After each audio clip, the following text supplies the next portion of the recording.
Hello everyone, Phoenix Knight here. Welcome to the channel, and welcome back to the 2023 Summer of Lovecraft. Advance apologies if you hear the blinds flittering in the background. I've got the window open. It's actually a fairly decent day out. Temperature is at least nice if it's a little bit on the windy and rainy side, so I want to let a little bit of fresh air come in. But Space Month was a blast last month. Now we're back to the familiarity of the Cthulhu mythos. The 2023 Summer of Lovecraft is ready to start as we play the first leg of the campaign, Eldritch Horror by Fantasy Flight Studios. In this game, we're trying to solve some number of mysteries around the Ancient One. We win after we solve the requisite number of mysteries, but we lose after some condition, usually after the Ancient One wakes up. Speaking of the Ancient One, though, let's go meet Yig. So here's the Ancient One that we're playing against for the Summer of Lovecraft this year, Yig, along with today's prelude. So first we'll take a look at Yig's Ancient One sheet. He is, of course, the father of serpents. Cultists modify the game like so. With straight will test, need one success to not lose sanity. Strength -1, need 2 successes to not lose health, 1 toughness to kill it. But if you lose health from the strength test, you've been bitten by the snake-like creature, gain a poison condition. And on a reckoning, we spawn 1 cultist monster on the active expedition space. Then, if there are 2 or more monsters on that space, advance doom by 1. This could be particularly dangerous because of the prelude, but we'll see that in a minute. When 3 mysteries have been solved, investigators win the game, so there's our win condition. When Yig awakens, flip this sheet and resolve the Yig Awakens effect on the back. Many know that Yig's punishments for those who harm his progeny is a terrible curse. But few know that long ago, the Serpent People betrayed Yig and suffered his wrath. Now the survivors return, eager to conquer for their true master. And as you can see, we do have some special setup, because we had to set aside 6 cultists, a Serpent People, and the Yig special encounters. All of which we have right here. So I'll move these over to the board.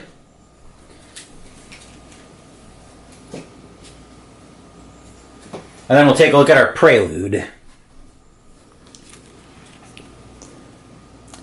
Litany of Secrets. It is so obvious now that the interconnectedness of all things. It lies in plain sight, in our most treasured texts, in our forgotten temples, in etchings on cavern walls. All that remains now is to connect the dots. During Step 7 of Setup, separate and place decks. Shuffle all expedition encounter cards together regardless of card back, and split them into 2 decks, which I've done.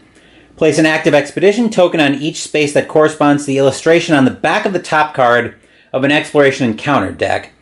If the top card of either expedition encounter deck changes for any reason, move the active expedition tokens to the appropriate spaces. During the encounter phase, an investigator on a space, yada yada yada, of the corresponding deck. Any effects that refer to the expedition encounter deck affects both decks. Any effect that refers to the active expedition space affects both spaces that contain an active expedition token. So the reckoning on Yig, coming back to that, means we'd spawn a cultist on both expedition spaces. So we do need to keep a very careful eye on that. Yig's all set up, so now let's go meet the Eldritch versions of our investigators. Our first investigator is Carolyn Fern, the psychologist. There's her token. I'll move her over to Rome, where I know she starts. Let's take a look at her investigator sheet. She's a psychologist. As an action, you or another investigator in your space may discard 1 madness condition and or perform a rest action. When you or another investigator in your space performs a rest action, that investigator may recover 1 additional sanity. The mad deserve peace of mind, not death of the spirit. 5 health, 7 sanity. Stat line, lore 2, influence 3, observation 2, strength 2, will 4. We see she starts in Rome, and she has a Dream Diary asset and a Death 13 unique asset, both of which I'll go through in a second.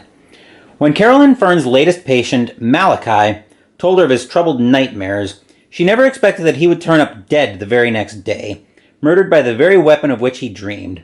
A gifted psychologist and skilled in the art of hypnosis, Carolyn has been following clues Malachi left in his diary across 2 continents. Convinced that Malachi's death is in some way connected to the growing unrest in the world, she is determined to uncover the truth that lies behind the murder of her former patient. We'll take a look at her starting possessions. Dream Diary. Gain +1 lore during otherworld encounters, and when you perform a rest action, spawn 1 clue. I did forget to mention that Yig's Doom starts at 10, so time is not our friend, but this might help with that a bit.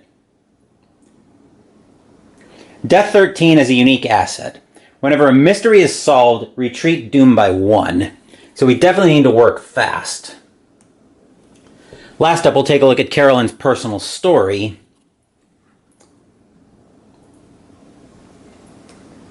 Final analysis. You look deeper into Malachi's murder, refusing to let it lie. Once per round, when another investigator on your space performs a rest action, spawn 1 clue. Then, if there's a total number of clues in investigators' possession and/or on the game board equal to or greater than twice the number of investigators, discard this card and gain the missing link reward. When another investigator is defeated with 0 sanity, discard this card and gain the growing unrest consequence. So we definitely need to be sensitive to our investigators' sanity this game. But that will do it for Carolyn. Now let's go meet our next investigator. Our second investigator is Joe Diamond, the Private Eye. There's his token. He'll move over to San Francisco.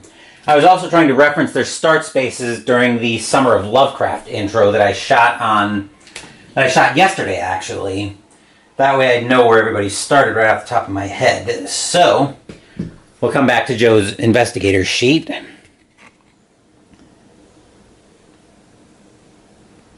Joe Diamond, the Private Eye. As an action, choose ally, service, or weapon. Then discard 1 asset from the reserve and replace it with one random asset from the deck that has the chosen trait. Once per round, when you improve a skill, also improve 1 other skill of your choice.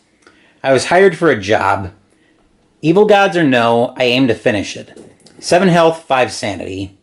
2 lore, 3 influence, 4 observation, 2 strength, 2 will. And we'll take a look at the starting story for Joe, who starts in San Francisco, and we'll take a look at the 32 Colt pocket asset he starts with in a second. The dame who hired Joe was square, and the job seemed easy on the surface. She paid in advance to that Joe find some codger and deliver a crate, but Joe does not walk into situations without knowing the score. This codger was a member of the Silver Twilight Lodge, and that crate had been stolen from a museum in Istanbul. Like a sucker, Joe went to the cops. For his trouble, he got a broken nose and a dead client, and somebody stole his cargo. Now Joe is ready for a little payback. Let's hope so, Joe. Taking a look at the 32 Colt pocket. Roll 1 additional die when resolving a strength test during a combat encounter. You may re-roll 1 die when resolving a strength test during a combat encounter. Before we jump into our next investigator, I do want to provide a clarification. So you're going to see a lot of items probably that give plus to a stat either during a combat encounter or not. When you have multiple items that give plus to a stat, you only get the highest of them. But when something says roll additional dice, those stack. So you can use any and all of those that you might have. Just wanted to provide a quick clarification, and I'll remind everybody of that when it pops up, if it pops up again during the playthrough. But that will do it for Joe, so let's go meet our third investigator. Our third investigator is Sister Mary. There's her token. She'll move over to South Africa. Sister Mary the Nun. As an action, test will. For each success, you or another investigator on any space may discard 1 madness condition. You and other investigators on your space add 1 to the result of each die rolled as part of a bane or boon condition effect. The Lord watches over my path. I am armored in faith. 5 health, 7 sanity.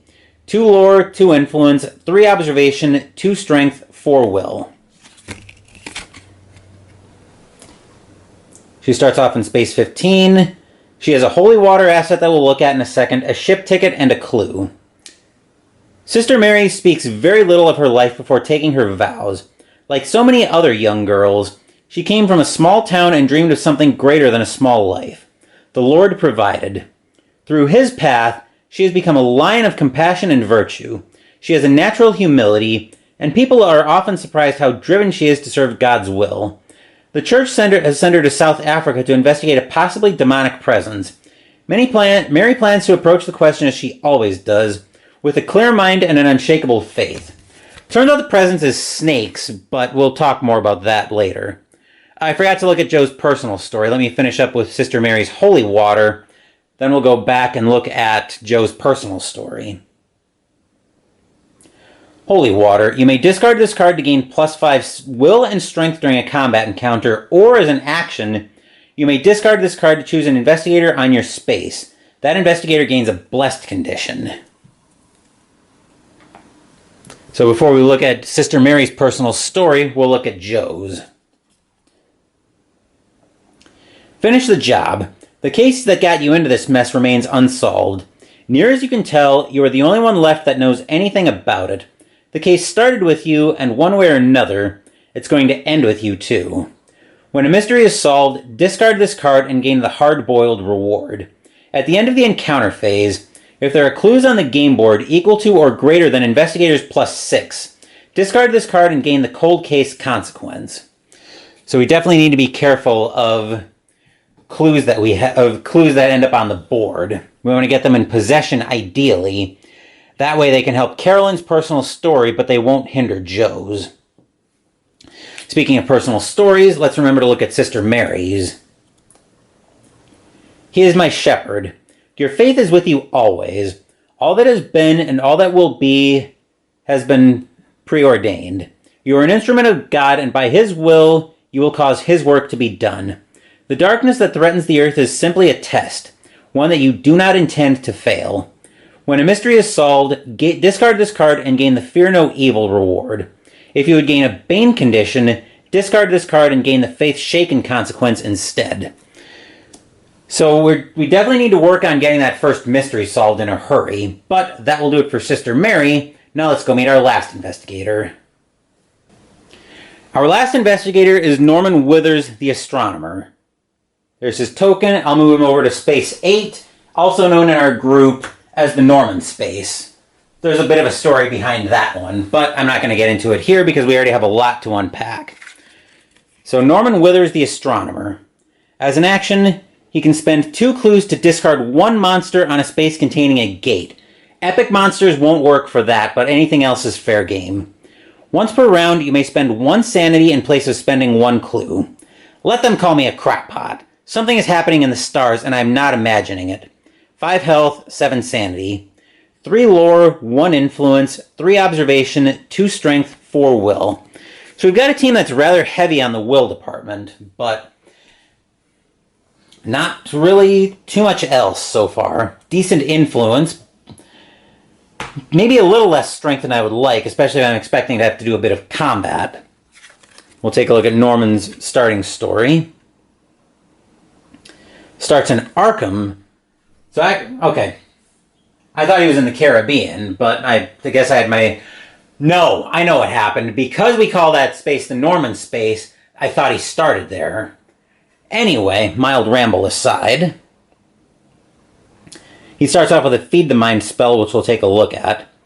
The scientific community ridiculed Norman for his claim that 6 stars disappeared from the sky. After exhausting every plausible astronomical explanation for answers, he took a position at Miskatonic University and began exploring some improbable possibilities in the restricted section of their library. While reading an ancient text of dark prophecies, Norman found an exact description of the phenomenon he'd observed. If the tome is to be believed, a terrible incursion into our world is imminent. Well, let's hope not. We'll take a look at his spell, his Feed the Mind spell. As an action, test lore -1. If you pass, choose an investigator on your space to improve 1 skill of his choice, then flip. Alright. We'll do that, adjust that back to 7. And then we'll take a look at his personal story, written in the stars. You set about saving the world in the same manner that you would a physics problem. Meticulously, one step at a time. When a mystery is solved, discard this card and gain the as foretold reward. When the omen advances to a blue space on the omen track, place one Eldritch token on this card. Then, if there are 5 Eldritch tokens on this card, discard this card and gain the discredited consequence. Joy, joy. So yeah, we definitely need to get that mystery moving, but that's all 4 of our investigators. Let's move over to the board so we can finish setup. Just making sure everything's set on starting effects. Reference cards already placed. Doom token is on 10, so we are going to have to work fast against Yig. Omen token on the green comet, which is already set up there. Top 4 cards, let's do that now. So getting our first reserve. First up we find Scroll of Secrets. When you gain this card from the deck or reserve, gain 1 clue. +2 lore when resolving spell effects. Next up we have Ritual Candles. You may discard this card to gain +5 lore when resolving a spell effect, or as an action you may discard this card to gain 1 spell. Next up, Holy Spear. Item, magical relic weapon. Gain +4 strength during combat encounters. And Arcane Assistant. Roll 1 additional die when resolving a lore test as part of a spell effect. Okay, very cool there. Alright, spawn a number of gates, which is 1 to start the game. So our first gate is going to be at the Himalayas. So basically in the middle of nowhere to us right now, but we need a monster to go with it.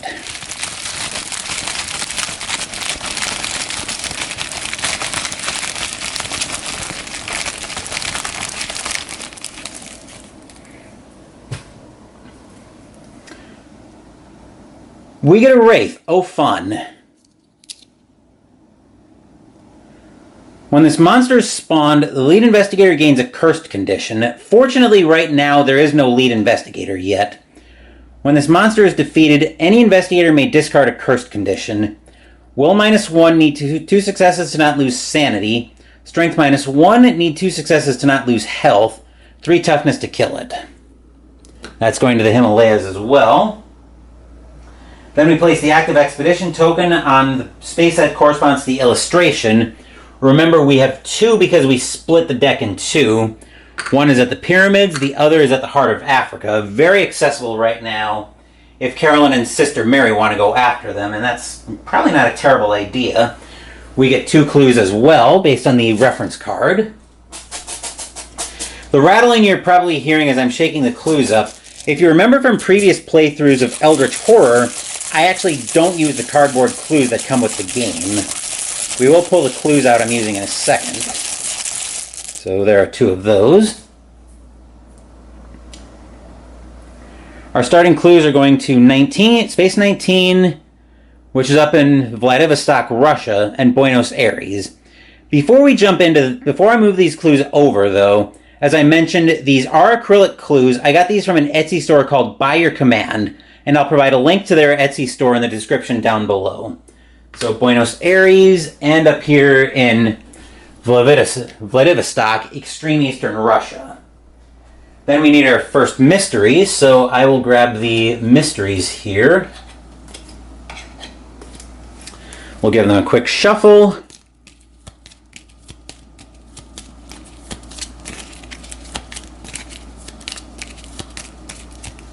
And a cut, and here's our first mystery of the game.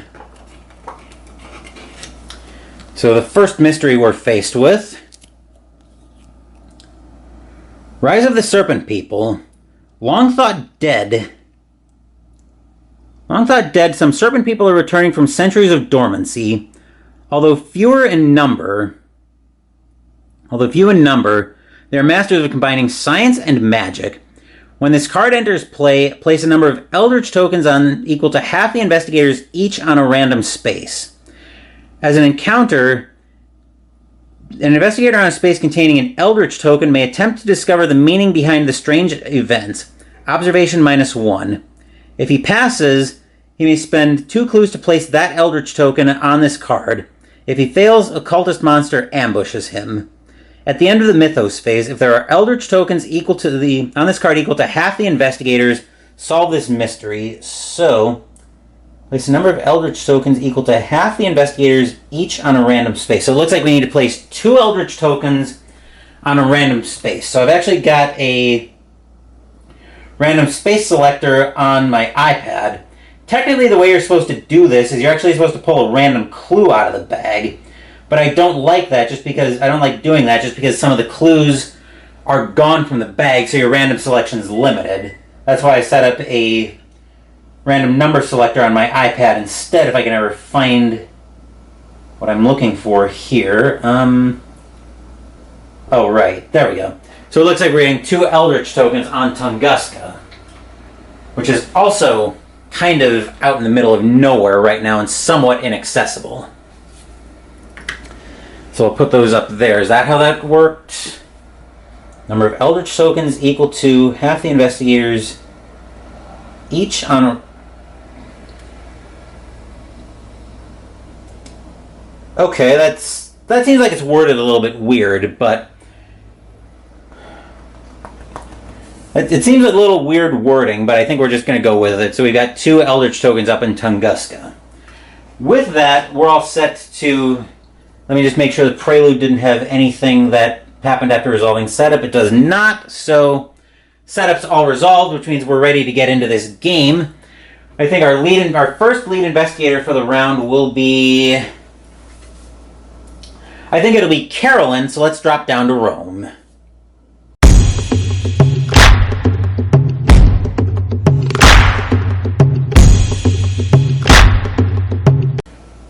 Carolyn and Sister Mary, I think, are going to go 1-2, because our best hope right now looks to be trying these expedition encounters, because sometimes we can actually get effects that let us advance the active mystery by 1.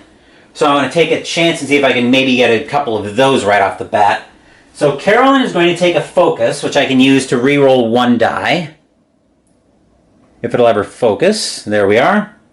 And then she's going to move down to the pyramids for an expedition encounter. Sister Mary thinks that turn looks so great, she's going to do it as well. So she's going to take her focus, and she's going to move up to the heart of Africa. Fortunately, Sister Mary has a ship ticket, so we'll be able to get her out of there very easily. Very uneventful turns for the 2 ladies on the team. Our third investigator, I think, will be Joe, and I think we'll move over to San Francisco. Given that we're going to need clues, I'm going to get set up here for Joe to get moving next round. So, I think he's going to grab a focus and a ship ticket, which the ship ticket we can actually use for additional travel along ship paths. Similarly, train tickets will work the same way for moving along train paths. You might be able to see them here on the board, where anything with a blue line like that is a ship path. Anything that looks like a rail path is a train path. Let's see, then what does Norman want to do this round? We definitely need clues on the board, so I think Norman is going to take a focus, and then he's going to move over to London so we can try to spawn some clues. But I want to try to keep the clue spawning under control as much as I can. But that's a very uneventful first action phase. Let's move into the encounter phase next, and we'll get down to Africa, where Carolyn and Sister Mary are both having expedition encounters.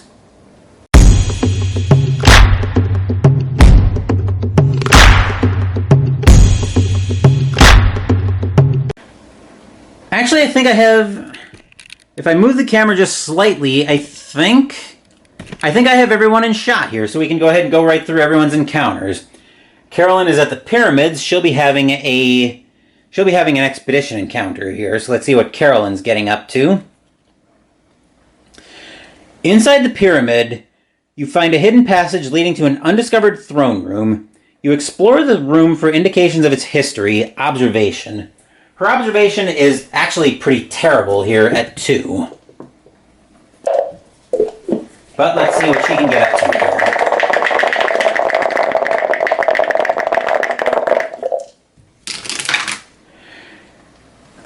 Do I want to spend the focus here? Yeah, I think I will. This is kind of why I grabbed a focus to begin with.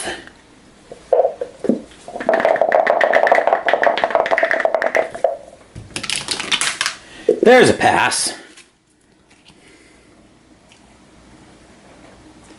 You see a star map adjacent to a world map on the wall. You use the star map to determine a location on the world map using lore. Her lore is actually just as bad at 2. I honestly thought she had better lore than that, but clearly she hasn't been hanging around with Agnes enough. Or maybe she has been, because there's a pass. Let's see what Carolyn gets for that. If you pass, you discover a hidden cabinet built into the wall. Gain 1 artifact. Nicely done, Carolyn. The expedition encounter will actually move over to the Himalayas, which will turn the Wraith space into a very happening space. But let's see what Carolyn finds here. She finds Narcotic Manuscripts. Oh my. Gain +1 lore and +1 will. As an action, if you're on a space containing a gate, gain 1 clue. Whoa. That could potentially be really good for Carolyn. But that's it for her turn. The expedition, as I mentioned, moved to the Himalayas. Sister Mary will be having an expedition encounter as well in the heart of Africa. Let's see what she gets up to. You consider your options for gaining access to the legendary canyons of Ituri Kendi. Resolve the pass effect to take the Ituri River into the canyon, or resolve the fail effect to approach through the jungle. Looking at her stats, I kind of cheated and saw what we got, so I think we'll take the river. Either way, it's going to be the same result. The powerful current threatens to pull you under. Strength -1. We'll take that 5 for sure. And she's got a focus that I can use if I need to.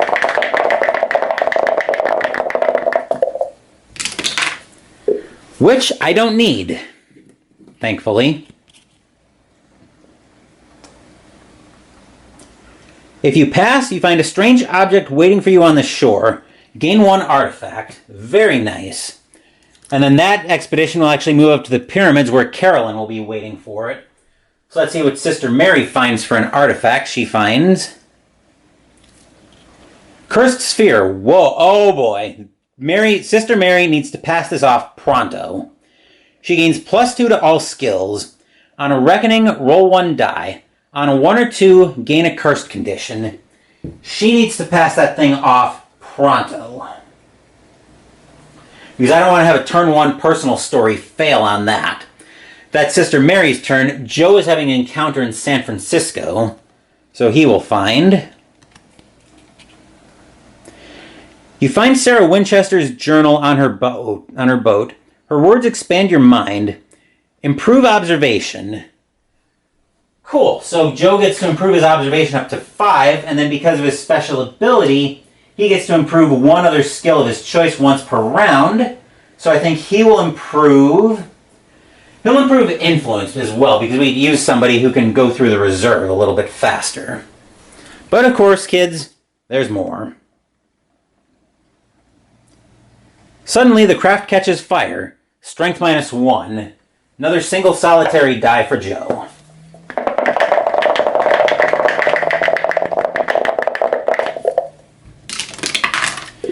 A 4 will spend the focus.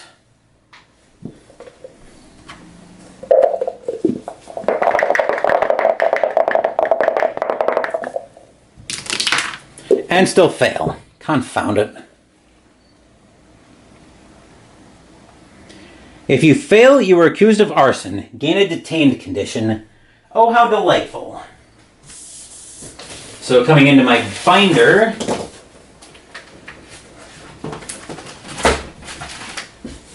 we'll find a detained condition for Joe. You can't move or perform actions other than the action on this card. Instead of resolving an encounter, flip. Local action, test influence. If you pass, discard this card. Well, good thing I improved his influence as well. So Norman's up in London. He will be having an encounter up there. At the lecture of a noted archaeologist, he reveals startling information. Spawn 2 clues. Cool.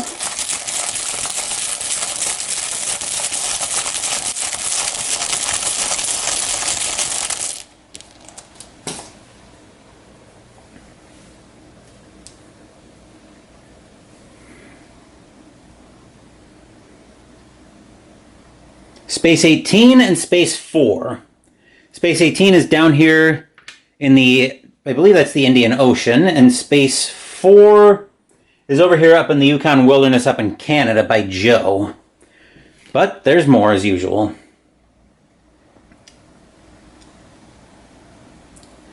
During the presentation, a scarab tries to sneak a scarab into your pocket. Observation. Norman's got pretty good observation at 3.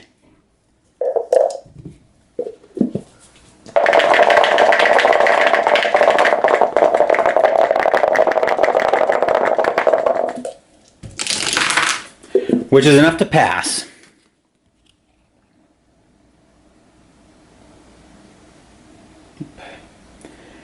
It is inscribed with the words, "Cursed be he who moves my body.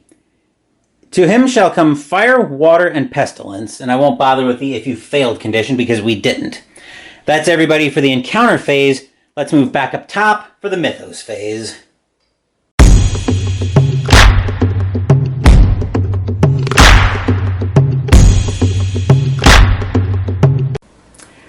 I'm going to leave the dice tower in shot for the time being, because if this is a yellow card and there's a 50-50 chance that it could be, we're going to have to do some rolling already. It's a rumor, which I don't completely mind this. So we spawn 2 clues.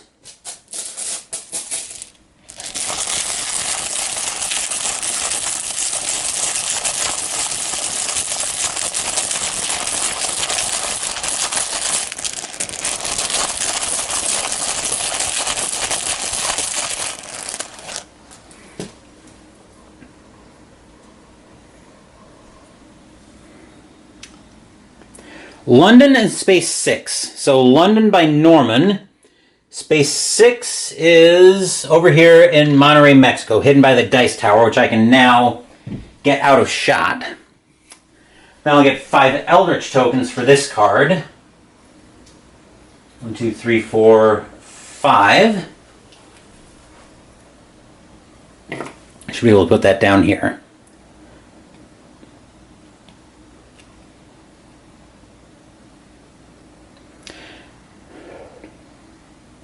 At first you took the shooting stars to be a fortuitous portent, but as you watch, the stars disappear into an ominous hovering fog. You watch this darkness devour starlight and moonlight alike.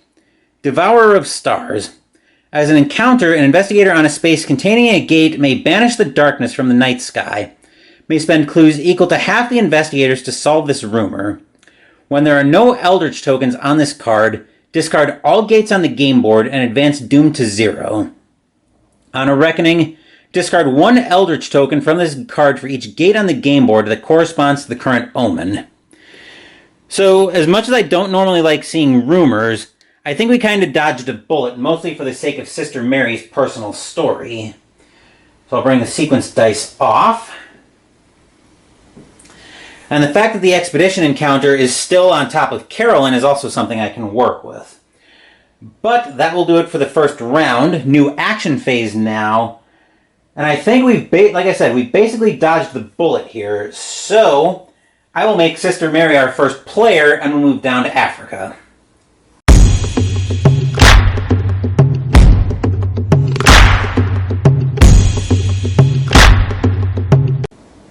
We definitely dodged a bullet on Sister Mary's personal story, getting that cursed sphere. So I'm going to take advantage of ducking the bullet by moving up to the pyramids for Action 1. And Action 2, I'm going to give Carolyn the cursed sphere. I'd rather she deal with the cursed sphere than Sister Mary does. And that's it for Sister Mary. I think I will make Carolyn my second investigator as well. The question is, who do I want to do the expedition encounter? I could have Sister Mary try it, but I just gave Carolyn a big boost on her skills.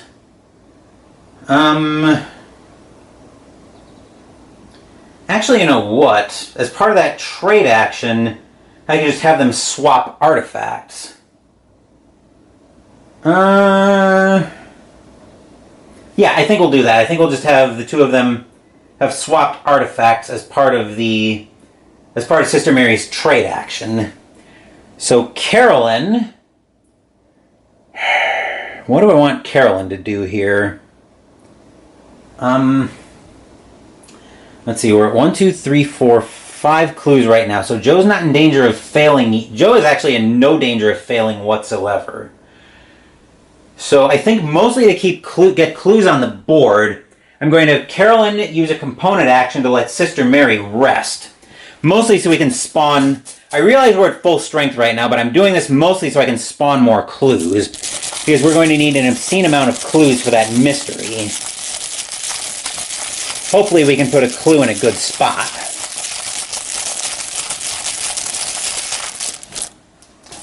Let's see, we're putting this clue in space 12, which is very much not a good spot right now. So, yeah, that's rather unfortunate. 1, 2, 3, 4, 5, 6, 7. So, one more clue on the board or an investigator's possession after an investigator performs arrest means Carolyn will pass her personal story. I want to start trying to pick up some of these clues if I can, though. So that was Carolyn's first action. Second action, she'll gain a focus back. Then we'll make Norman our third investigator. He is going to stay put, try to grab that clue. Action 1, he'll take a focus. Action 2, I think he's going to take a ship ticket. Mostly so I can get him moving on travel as well. As for Joe, first thing he's got to do is test influence to try to get rid of his detained condition. Actually, let's... I think if we to move the camera slightly... Yep. We can actually get everybody in shot. So I'll put the dice tower right there. We'll probably do the same thing here. Let me just make sure, yep, I just barely have everybody in shot, but Joe's going to test influence to try to get rid of this detained condition. No, he doesn't have a focus to spend, so he's stuck with the roll. But he does get rid of it, thankfully. So Joe's detained condition is gone. And then is there a clue accessible to him right now? Actually, Buenos Aires is accessible to him.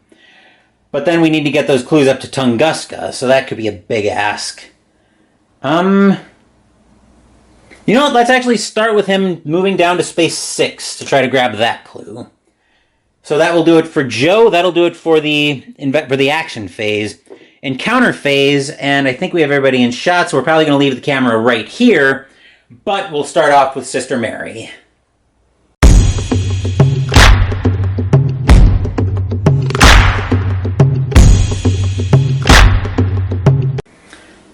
I forgot to move one of the expeditions up to Tunguska. I'll point that out when we move it back up top for the Mythos phase. Sister Mary's going to have a generic pyramids encounter, a generic wilderness encounter. Carolyn, with her higher skills from the Cursed Sphere, will have a much better chance at the expedition encounter anyway. So let's see what we get here. We find... An unwary traveler was buried under a rock slide. You try to move the stones. Strength. Oh, this is going to be fun. Sister Mary's got a strength of all of 2.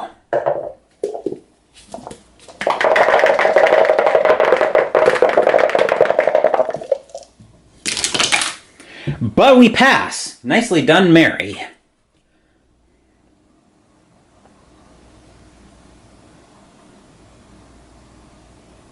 Come on. If you pass, you find that though he did not survive, his possessions did.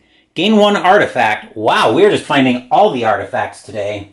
Let's see what Sister Mary finds this time. We find...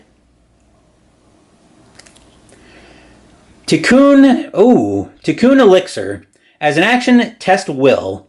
If you pass, you may spend 1 sanity to gain 1 boon condition. Oh, wow. That could be really good. Alright, that made Joe 4. Carolyn is going for the expedition encounter at the pyramids. Let's see what we have here. The pyramids. An Australian veteran of the Great War has a room in the Mena House Hotel. You hear rumors that over the years he has stolen several objects from inside the pyramids. When you confront him on the issue, he starts a fight with you. Strength. Oh, fantastic. Carolyn has good strength because I forgot she's got the cursed sphere now. She's got a strength of 4. And she has a focus that she can spend.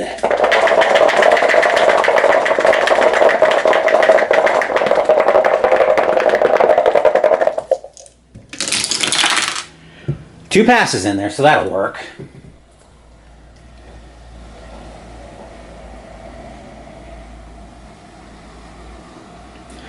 Humboldt, the soldier tells you about the murals within the pyramid. Gain 1 clue.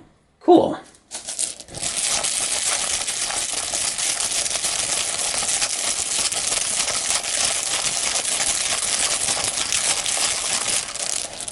Alright, there is our clue, which will go to Carolyn. And on our next, if Sister Mary rests again, 1, 2, 3, 4, 5, 6, 7, 8, Carolyn would pass her personal story, but we're getting ahead of ourselves here. You search for them with observation. Her observation is now 4 as well, thanks to the cursed sphere. Go ahead and roll these, finding my dice cup lid.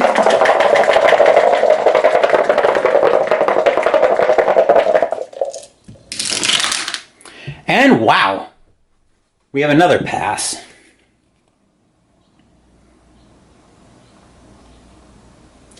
If you pass, you find a secret painting. Advance the active mystery by 1. That is huge, because that puts 1 Eldritch token on the Rise of the Serpent People.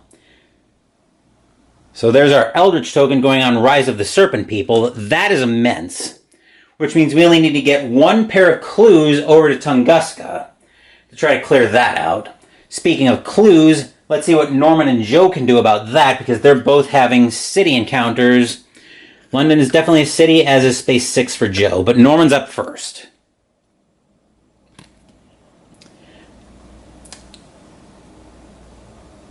You find one of the Serpent People still dormant in its long hibernation. The creature is willing to bargain for its life. You may gain a Dark Pact condition to use the Serpent People's magic. If you gain the condition, gain this clue, and 1 investigator of your choice may discard a cursed condition. I usually shy away from, as a general rule, I usually shy away from Dark Pacts unless I'm doing something immensely important. Although getting a clue for a miss, no, I think we're going to pass on that. I was thinking about it, but given that we've already had 1 expedition encounter, advance the active mystery, and the expedition token that Carolyn was on top of is staying put, there's a decent chance we might be able to solve the mystery without even touching Tunguska, but I'm getting a little ahead of myself there.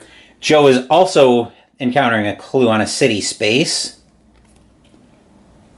A snake is placed in your room as you sleep. Observation -1. His observation is 5 minus 1 is 4.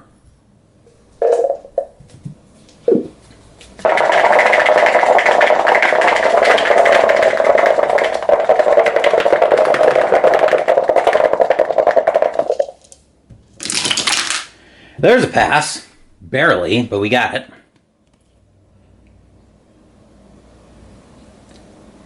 If you pass, you wake up before it strikes and find the culprit who sent the creature. Gain this clue. Nicely done, Joe.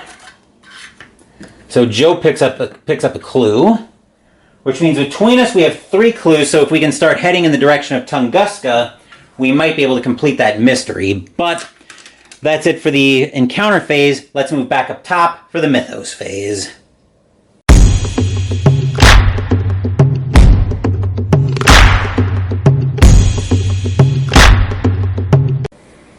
As I mentioned, one of the expedition encounters moved up to Tunguska, so I took care of that as soon as I discovered that it had moved. So our next mythos card is a yellow, which is very unfortunate. So we advance the Omen. We have no blue gates on the board, but we do put an Eldritch token on Joe's personal story. Or not Joe, Norman's personal story. Then we have Reckoning. So monsters, I don't think any of our monsters on the board have a Reckoning. Ancient One Yig does, which actually spawns cultists there on both of those. Which makes the expedition encounter a little more problematic. Fortunately, there aren't two or more monsters on either space. Mythos cards, we don't have any gates that match blue. Possessions and conditions. So Sister Mary traded hers away. Carolyn has the Cursed Sphere that she's got to roll a 1 or 2 to gain. She's got to stay away from a 1 or a 2, I should say. She does not want a cursed condition. That's a 5, so we're all clear there. And I think she's the only one who's got possessions. Yes, okay. So that's all done. Now we have to spawn a gate. Alright, so our gate that we're spawning next is London, right on top of Norman. Let's see what monster's coming out for it.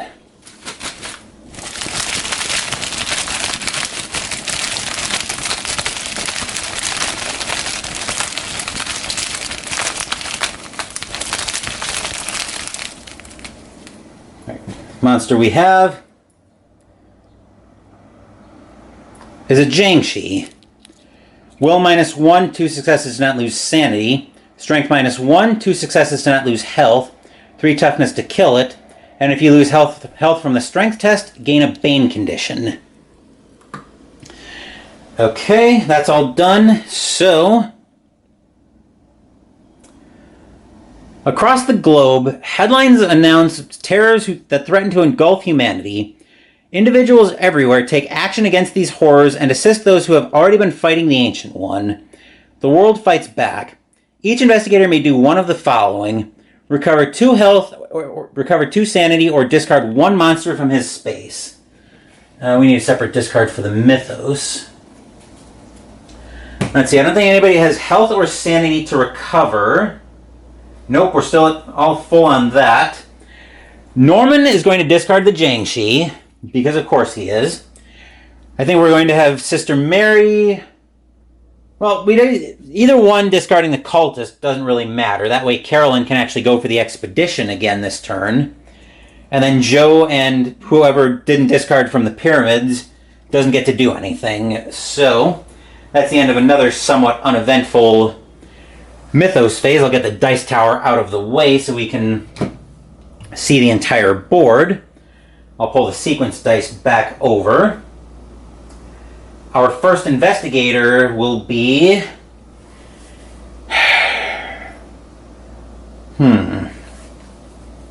Possibilities.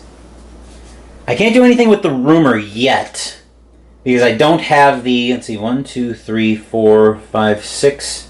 7, 8, 9. Like I said, a rest right now would clear Carolyn's personal story, and that's actually not a terrible idea at all. So,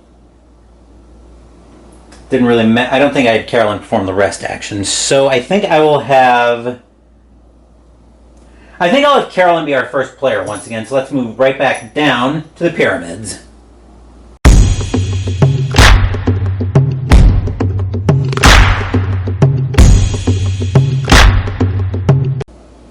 Looks like I have everyone in shot along with eventual destinations. So Carolyn is going to take another focus, and then she's going to perform a component action to let both her and Sister Mary rest.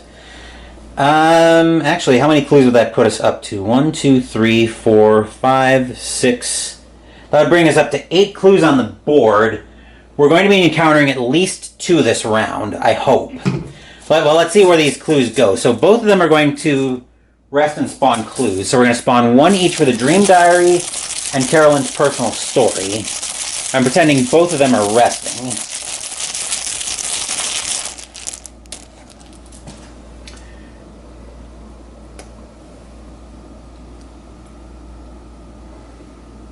We're spawning at Istanbul and Space 9, so it's definitely not out of the question to have at least 2 investigators encounter clues this round. But more importantly than that, we have 1, 2, 3, 4, 5, 6, 7... 1, 2, 3, 4, 5, 6, 7, 8, plus 3 investigators' possessions is 11 clues. So Carolyn actually clears her personal story.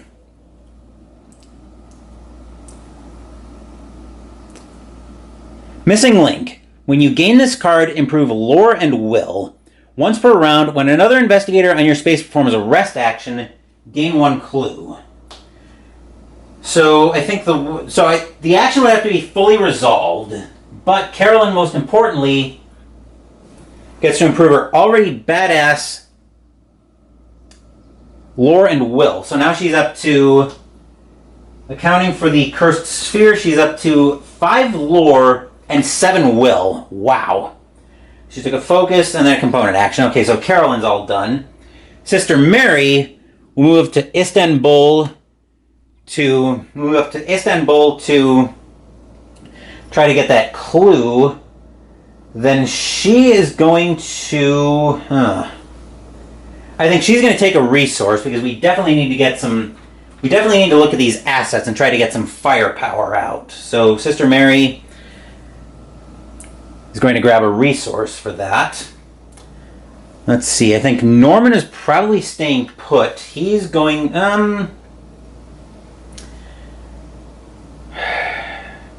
Actually, you know what? Let's... well, he is going to stay put. I think he wants to try to encounter that clue. So Norman's going to take another focus. Actually, he's already maxed out on foci. Never mind. Resource for him then.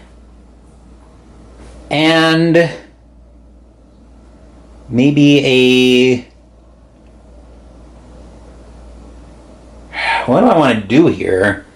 I don't think Norman had another good second action right now because I do want to make sure we have at least 2 investigators encountering clues this round. I could probably move Joe down.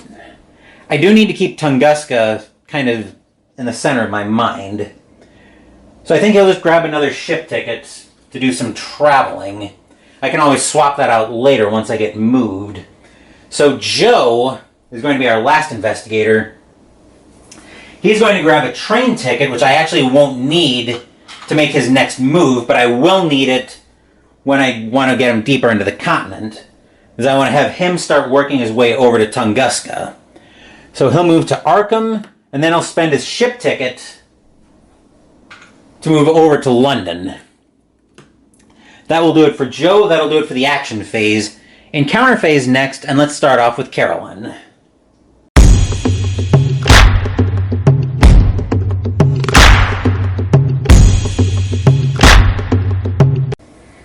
I love the encounter phases where we can keep everybody in shot, like we've got here. So Carolyn starting off at the pyramids with an expedition encounter. Okay. You reach for the ancient relic when a small white cat jumps in front of you. To your horror, the cat transforms into a demonic feline creature and attacks. Strength. Carolyn's strength right now is 4, and she's got 2 foci that she can spend.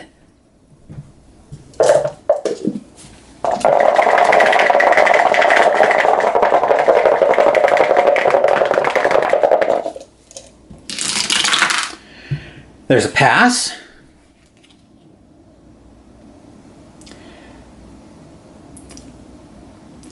The demon shrivels down to a husk, leaving the relic unguarded. Gain 1 artifact. Wow. Let's hope we get something good here. We find a hemisphere map. Whoa. Once per round during the action phase, you may move to an adjacent space. That is absolutely massive. But, once again, kids, there's more.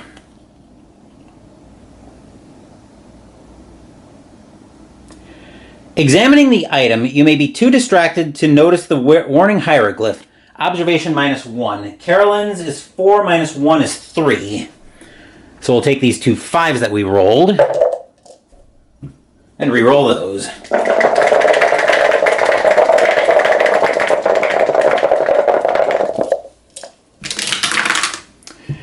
There's a 4, which I think we can eat the fail on that. I'm cheating and seeing what it is.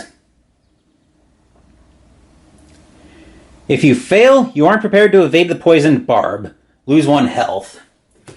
There's worse things that could have happened, but a rest will easily take care of that.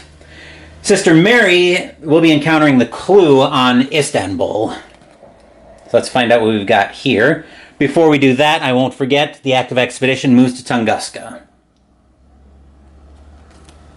Alright, that's a city space. You catch the man's reflection and see him for what he is, one of the serpent people. You try to covertly follow him to his lair. Observation -1. Well, Mary's good at this. She's got an observation of 3 minus 1 is 2, and she's got a foci and a clue.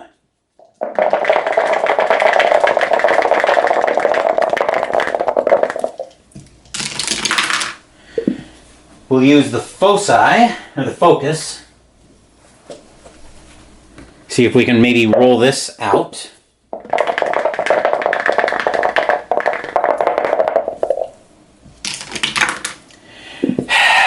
I don't want to spend the clue because that kind of defeats the purpose of what we're trying to do here. So I'll have to eat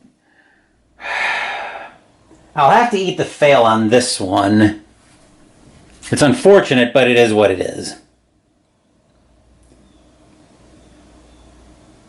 If you fail, he leads you through a rotting mill that collapses around you. Gain a leg injury condition. That's unfortunate.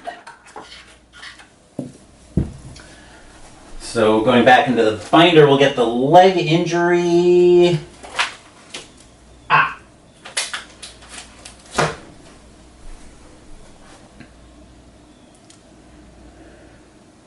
Leg injury. When you perform a rest action, you may roll 1 die. On a 5 or 6, discard this card. Test lore, or reckoning, test strength. If you fail, flip.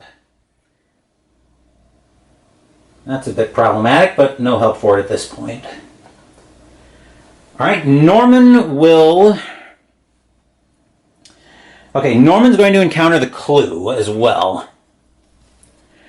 The plan here is to get me to get the clue over to Joe and get somebody moving toward Tunguska. That's a city. A doctor offers you a toxin, an antitoxin. Unfortunately, he's one of the serpent people in disguise. If you have a poisoned condition, which I don't, gain a cursed condition. Afterwards, you try to track him down. Observation -1. We'll use 2 different dice here. Because he's a 3 minus 1 is 2.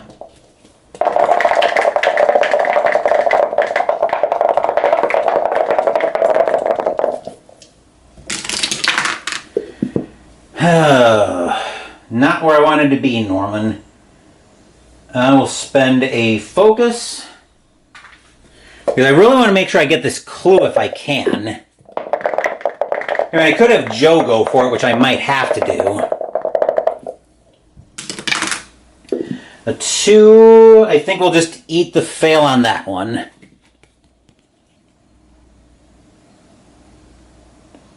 We avoid good stuff. Joe will also try to get the clue. Let's see what he finds here. Someone is hidden nearby, waiting to ambush you. Observation. Joe's observation is 5. Let's hope he has a little better luck with this.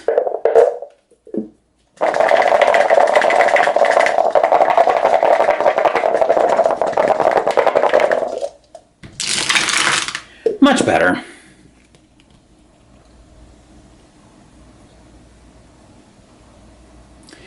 If you pass, you find out that he has mistaken you for a child of Yig. Gain this clue. Actually, I think it was probably better that it worked this way, because this actually saves me an action where I can get Joe moving now a little bit faster. So, that's it for the investigation phase. Or not the encounter phase. Now let's move back up top for the mythos phase.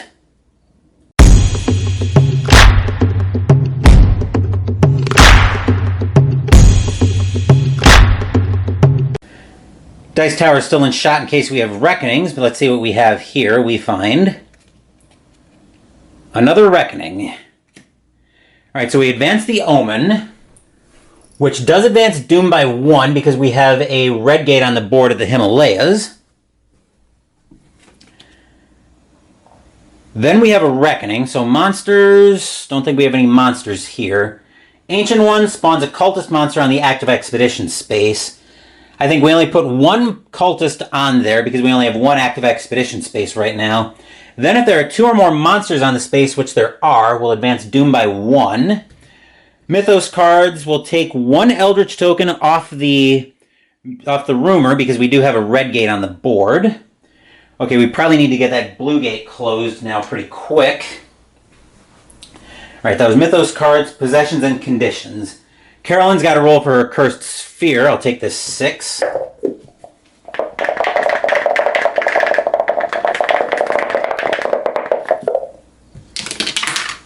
A 2, so Carolyn gains a Cursed condition, which I might be able to solve rather easily. So, Cursed. Only 6s count as successes on your tests. If you would gain another Cursed condition, flip this card instead. If you would gain a Blessed condition, discard this card instead. On a Reckoning, roll 1 die. On a 4, 5, or 6, discard. Which could be very dangerous with the Cursed Sphere. Sister Mary rolls for her leg injury, so she's got to roll. She's got to get at least 1 success.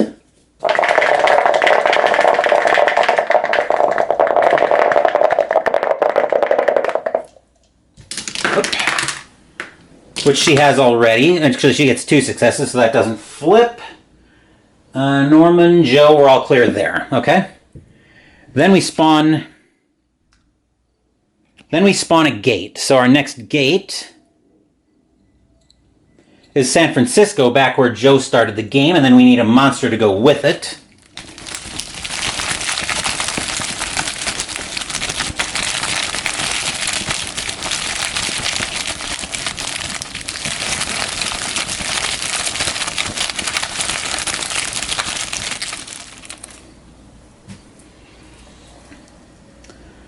A zombie, which has a Reckoning. Straight will, 1 success to not lose sanity. Strength -1, 2 successes to not lose health. 2 toughness to kill it. And on a Reckoning, spawn the Zombie Horde Epic monster on this space. If you do, discard. Okay, so that's all done. Now we need to look at the event. A loose consortium of international spies and mercenaries have begun to notice the growing threat posed by the servants of the Ancient One. They may be of some help to you, but you'll never find them without making some sort of bargain. Price of progress. The lead investigator may gain an agreement condition to advance the active mystery by 1. Ooh. That is actually really tempting. Especially, Carolyn's already passed her personal story, and the other 3 clear their personal stories by solving the active mystery. Agreement conditions I normally tend to shy away from a little bit, but in this case, we've got way too much writing on this, so I am going to take the agreement condition. If I can find it here. Ah, here it is.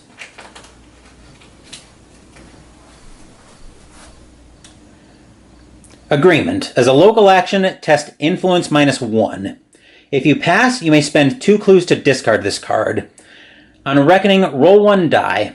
On a 1 or 2, the time has come for you to pay your dues. Flip this card.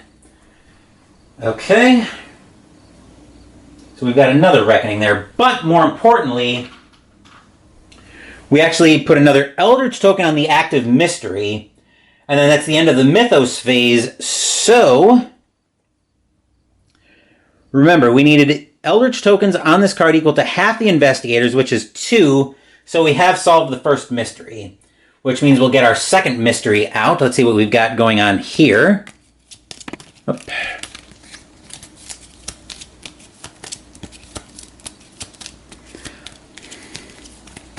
Alright, so here's our second mystery for the game, we find. I'll deal with the solving the mystery. There's going to be a lot after solving this first mystery. So our second mystery. Descendants of Yig. Should any human ever incur the wrath of Yig, The father of serpents will claim that person's child and transform the infant into a terrible snake-like creature, horrible to look upon and seemingly immortal. When this card enters play, spawn the Children of Yig epic monster on a random space. At the end of the Mythos phase, if the Children of Yig epic monster has been defeated, solve this mystery. So let's go get the Children of Yig and find out where in the world they're joining the game. Here we are. Come on. Children of Yig. I'm going to go to my random space selector, and they are joining the game at space 16, which is up by Sister Mary. But let's take a look at them first. Children of Yig. Observation -1, needs 0 successes to not lose sanity. Strength -2, 2 successes to not lose health. If you fail the observation test, move this epic monster to a random space without resolving the strength test. Toughness is equal to investigators +2. So we're going up to space 16, right by Sister Mary, which means these Eldritch tokens can both go away. And now we're going to be very busy with solving the active mysteries. So, all 3 of our other investigators have cleared their personal stories. So Sister Mary gets Fear No Evil. When she gains this card, improve Influence and Will. You can't discard a boon card condition, nor can you gain a Bane condition unless you choose to. Whoa. Oh my, I may want to move the Cursed Sphere back to Sister Mary if I can get her a weapon first. So we improve Will and Influence, right? Yes, so Mary goes up to 6 Will because she's got the Narcotic Manuscripts, and 3 Influence. Norman can tell that Eldritch token to get bent because he's going to clear and gain As Foretold. When you gain this card, move the Omen to any space of the track without advancing Doom. The problem is, anywhere we move it to next would advance Doom, unless we decide to... Once per round, you may spend 1 fewer clue to pay for an effect. The problem is, no matter where we advance Doom to, we'd be advancing it anytime we advance the Omen. So I think I'm just going to leave it where it is right now. Yes. And then Joe also clears his personal story. When you gain this card, improve 2 skills of your choice. If you spend a clue to reroll a die, you may reroll up to 2 dice instead. So Joe gets to improve 2 skills of his choice. I'm going to boost Influence and Strength. And then because of his special ability, I'm going to improve Will as well.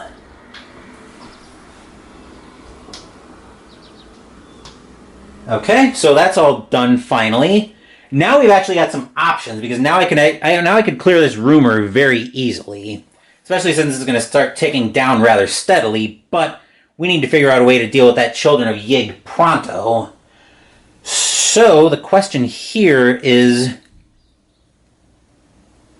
Actually, I do think I could get Sister Mary over to Tokyo to maybe work on the Children of Yig from a distance. That might not be a terrible idea at all, but I did want to try to get rid of Carolyn's curse before too long.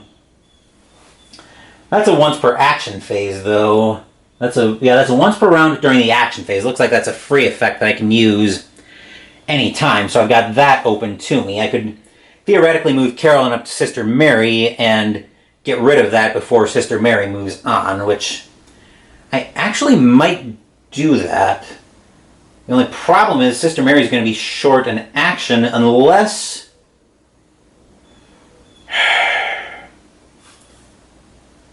I could even throw the holy water at that, but I would need to be able to pass the observation test. So let's move to... Let's move into the action phase first, anyway. Our first investigator, I think, will be... I think it will be Sister Mary, actually. So we'll move down to... Actually, we can't get her to Tokyo this round anyway, but I could get Carolyn up there first. So I think I will Yeah, I think Sister Mary will still be first, and we'll move up to Istanbul.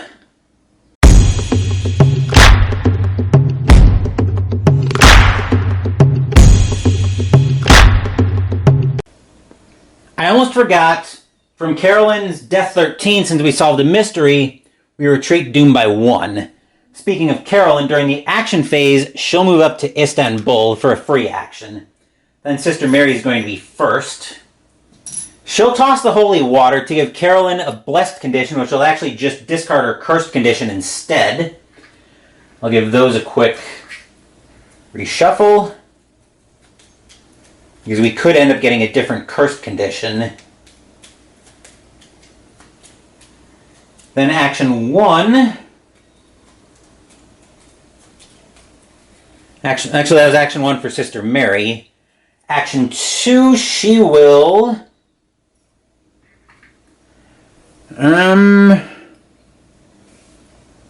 She will actually gain a... I'm going to have her gain a focus, or... Actually, she's going to need a train ticket to get to Tokyo next turn, so... I'll plan on her taking the focus when she gets to Tokyo. Then as for Carolyn, she's going to try to acquire assets. She's at a 5 right now. Mostly I want to get this Holy Spirit if I can, because we're going to have to try to take on the... We're probably going to do at least a little bit of taking on the Children of Yig the long way.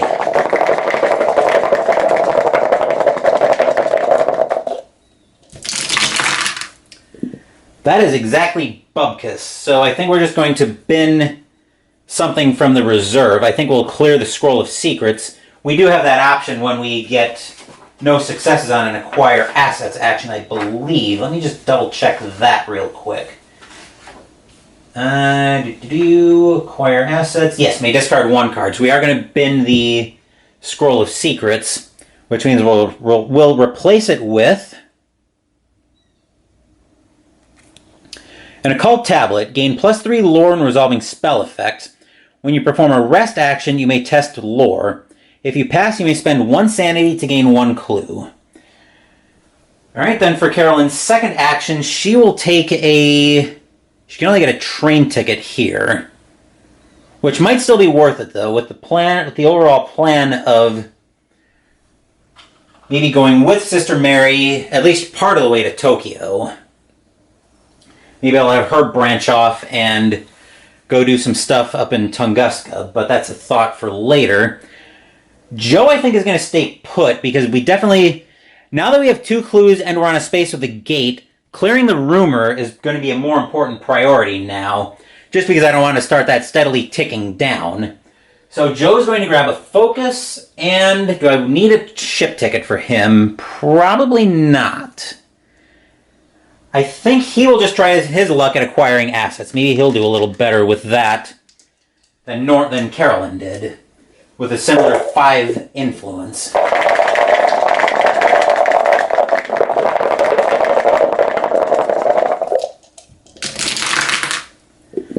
There's 2, which means a debt condition's an option which would bring me up to 4 successes, giving me the ritual candles and the Holy Spear, which I think is worth it here. So we'll take a look at a debt condition. As a local action, test influence. If you pass, discard this card. On a reckoning, some men have come to collect on your debt, flip. And I know full well that the next card is going to be a green, so I'll have at least 1 round to get rid of that. That is... Okay, that's... I focused... I'm trying to think. So, we acquired assets with Joe, and then I think he had a focus, which I was going to plan on using if I needed to, but I didn't. So he'll just take a second focus. I'll double check that, but he might have had...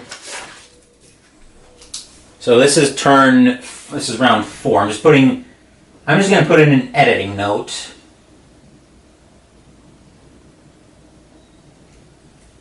Some things I want to check. So he's got 4 successes, which will give him the Holy Spear and the Ritual Candles. Mostly because we need the firepower, and he might actually have a decent shot at doing some damage to that Children of Yig. But we need cards from we need to replace the reserve. So first up we'll have Skeleton Keys. Once per round, you may add 1 to the result of 1 die when resolving a test during an Otherworld encounter. And then joining that will be Delivery Service. Once per round, or when you gain this card, immediately give any number of item possessions to another investigator on any space, then discard. Okay, that was Joe's actions. Norman will... Actually, I think he's going to do something crazy. He's going to test Lore -1 on Feed the Mind. I should be able to get enough successes here so I can spend 1 fewer clue to pay for an effect. There's a 6. I'll spend 1 fewer clue to pay for a reroll.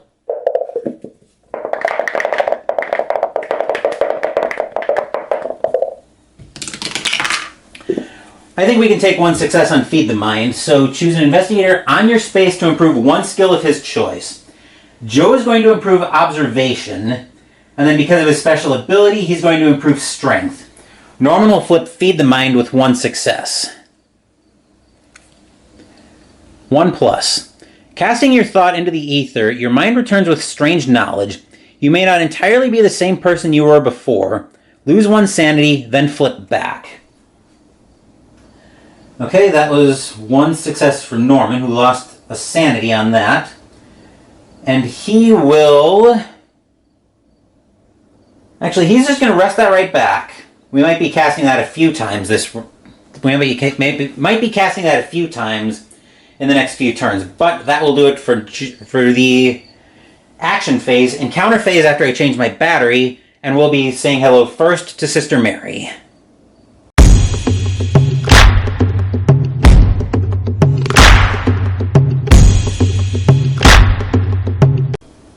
Sister Mary's going to try her luck on Clue Detail. Let's see what happens here. That's a city space.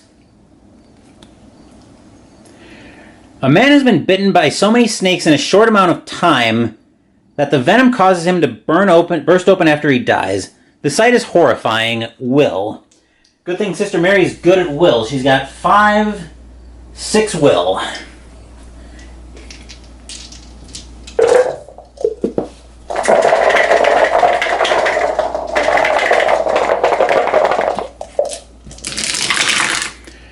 There's a couple of passes in there, so she definitely gets it.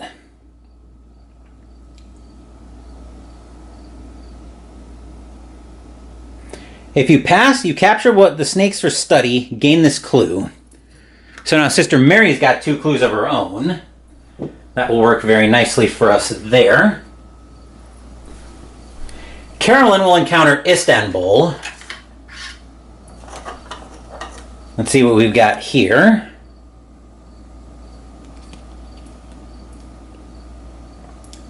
The police have rounded up suspected political threats. You can perform a service in exchange for a friend's freedom.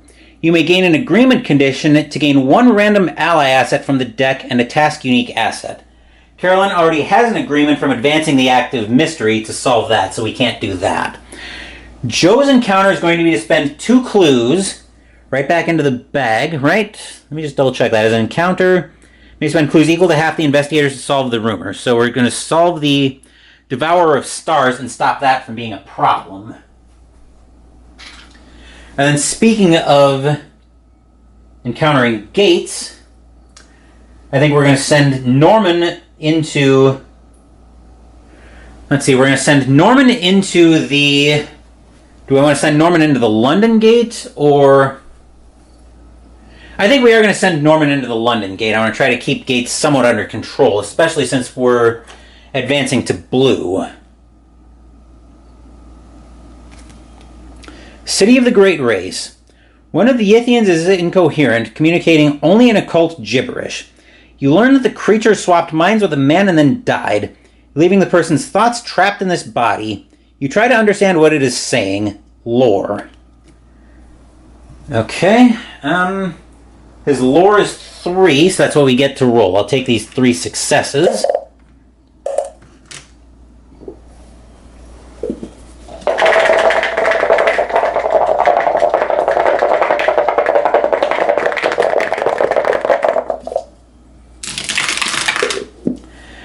That's a fail, which I think we'll just eat on that. The message means nothing to you and you panic. Gain a paranoia condition. Delightful. Fortunately, we've got plenty of ways to discard madness conditions, which this is another madness condition. When you perform a rest action, you may roll 1 die. On a 5 or 6, discard. Reckoning, test will. If you fail, flip. Okay.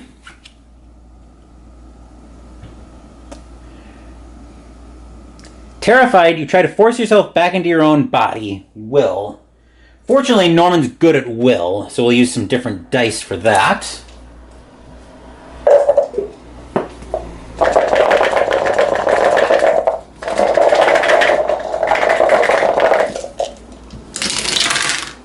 And pass.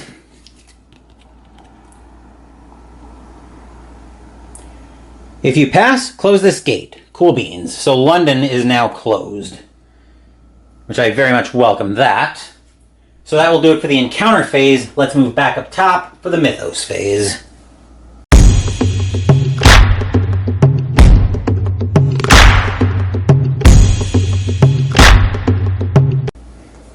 We know the next mythos card is green, so let's find out what it is. Oh boy.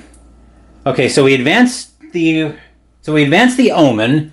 We just closed blue, so that's not a problem. So we don't advance Doom. We have a Monster Surge next, so we spawn a gate instead. We'll find the Heart of Africa, which is now in the middle of nowhere. It used to be very accessible to us. Whoop. Well, that actually kind of worked because I was shaking it out anyway. So we'll spawn a Deep One Hybrid. Straight will, 1 success to not lose sanity. Strength -1, 1 success to not lose health, 1 toughness to kill it, and when you defeat this monster during a combat encounter, lose 1 sanity and gain 1 random item asset from the deck. Okay, that wasn't exactly how I had in mind shaking it out, but it works. Then we spawn 2 clues.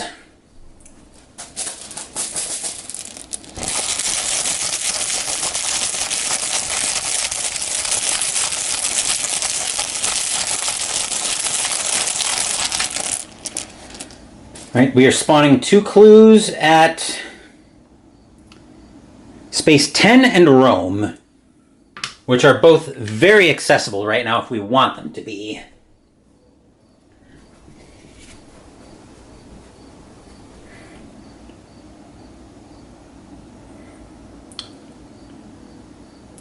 All of yesterday's accomplishments are now simply painful reminders of what you are no longer capable of achieving.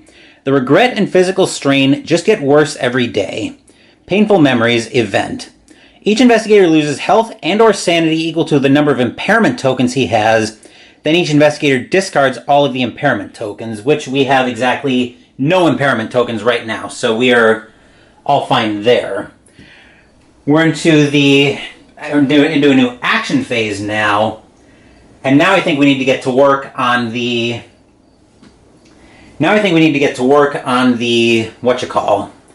on the Children of Yig. So I think our first investigator is going to be... Actually, I think our first investigator is going to be Joe. So let's move down. Actually, we can probably just zoom in and get everybody in shot.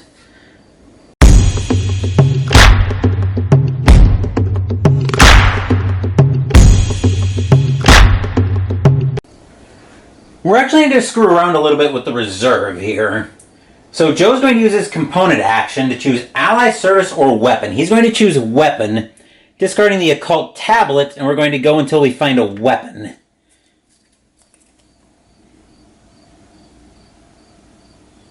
Come on. Private investigator is an ally. Specialized training is a task. Scribe's journal. Silver Twilight Ritual, Training Regimen, Otherworld Codex, which would be really good, but not something we can use, Occult Grimoire, Mission Briefing, Mauser C96. This is not what I wanted to see, but we can probably still... We might still be able to work with it, though. I'm wondering if we can possibly jump on that thing with 2 investigators. They'll need to both be they'll both need to be high observation, which we don't completely have right now.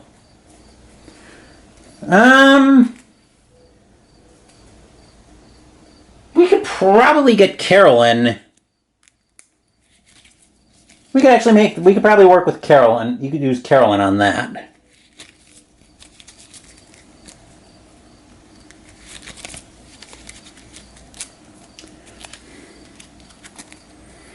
Alright.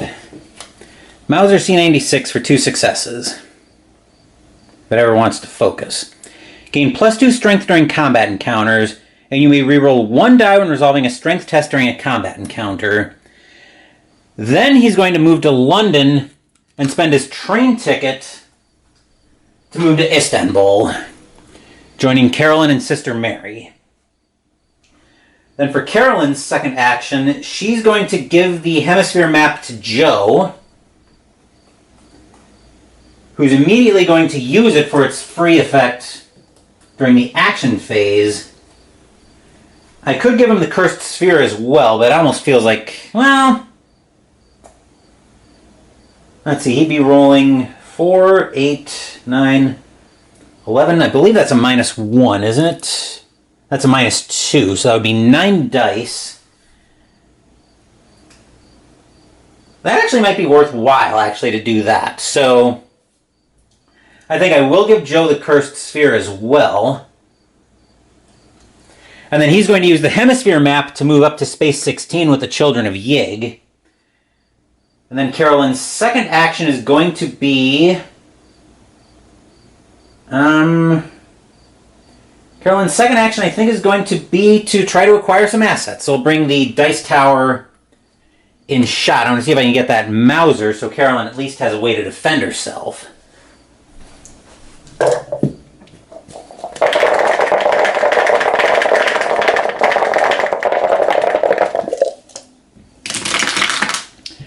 Not with no successes. So we're actually going to discard the Mauser. And then our next asset that comes up... The Alchemical Concoction for 1. You may discard this card to gain +5 strength during a combat encounter. Sister Mary is going to use the Tikkun Elixir to test will. So she's at 5-6 will, trying to get a boon condition.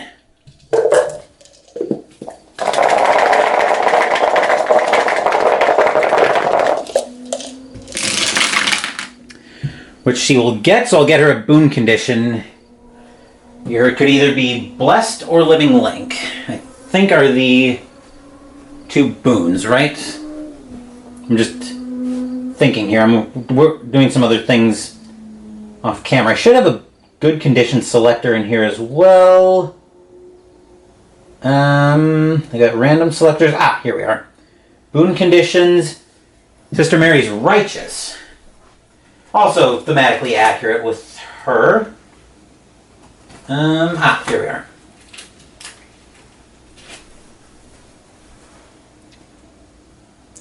When you perform a focus or a rest, gain a focus or recover 1 sanity. Reckoning, you may flip. So I think with Sister Mary's second action, she's going to gain a focus and gain a second one. So she's all maxed out just like that. Let's see, then what does Norman want to do here? Maybe trying to get over to... Unfortunately, I can't get him to Sister Mary and Carolyn to try to discard his madness condition. So I think right now it's just... I think right now for Norman it's just move down to Rome and get a focus. Trying to get... A blessing is always a good thing as well. So Norman's maxed out on foci. That will do it for the... That'll do it for the action phase. Encounter phase next, and let's see what Joe's going to do with this Children of Yig.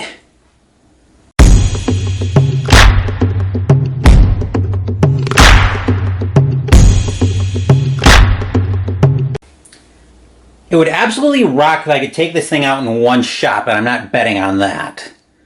Let's see what the Children of Yig is up to. Observation -1. So Joe's observation right now is 6, 8, -1 is 7. So 4, 5, 6, 7. 7 dice there.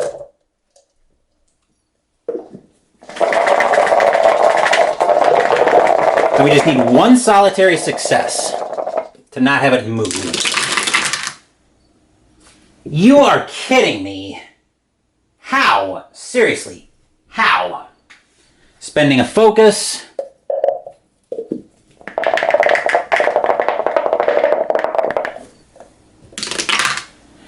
Spending another focus. You have got to be kidding me, Joe. This is not the time for stupid stuff like this.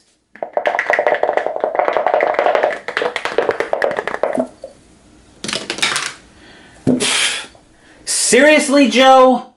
Seriously? We have to move that thing now. That is ridiculous.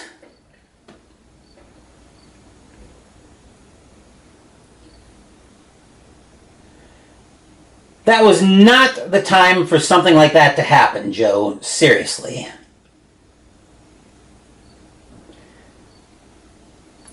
Well, fortunately, on a random space it stays put, so we're going to at least get another shot at it. Maybe I can send him a little bit of help, but we don't get the strength test on that, so Joe's encounter is over. Number 2 is Carolyn, who is in Istanbul, as will Sister Mary be. Actually, we can get a third Europe encounter card as well for Norman, but this one is Carolyn's. Istanbul. An investor advises you well. Improve influence. Very nice. That'll bring Carolyn's influence. If I can ever find an influence improvement token. There we are. I think I need to order more of these.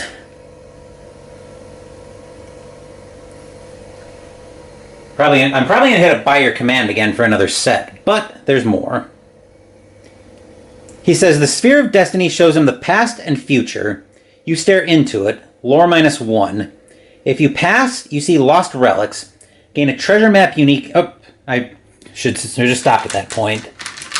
So, lore -1 is what we're rolling. Carolyn is 3, -1 is 2.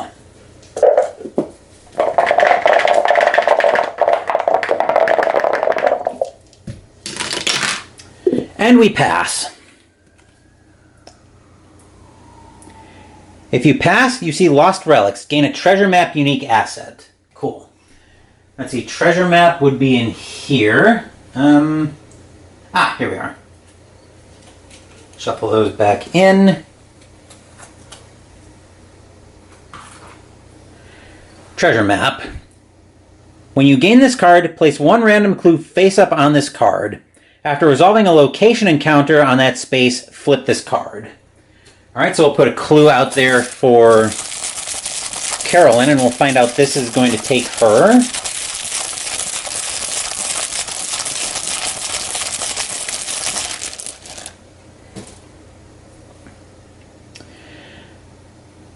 Ah, yes, to the Norman space, space 8.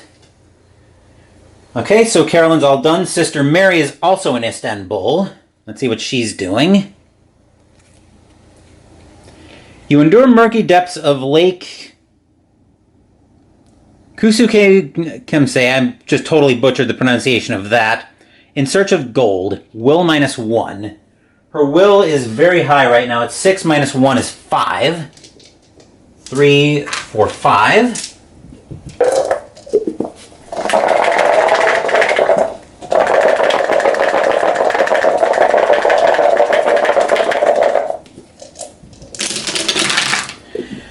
Plenty of successes in there. If you pass, experts from a variety of fields are eager to discuss the treasures you have found. Improve influence and one other skill of your choice. I think for her we're going to boost influence and I'm going to boost strength. I've got a little bit of a plan with this. That's going to involve trying to land on that Children of Yig like a 1,000-pound bomb. And then Norman's going to encounter Rome. As you examine the Porta Alchemica, a strange being reaches out to you through the portal. Gain a boon condition. Very nice. Let's see what Norman gets here. Where was my good condition selector? Here we are. Boon. Norman's composed.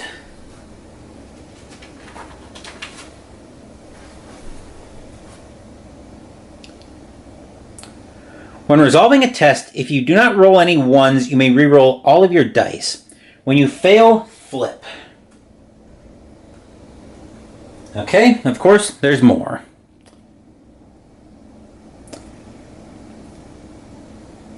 You speak with the being through the portal. Influence -1. Oh boy, Norman sucks at influence.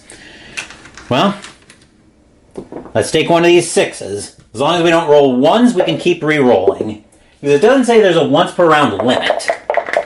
So basically, if we fail with a 1, we flip. That's a 4, so we can re-roll that.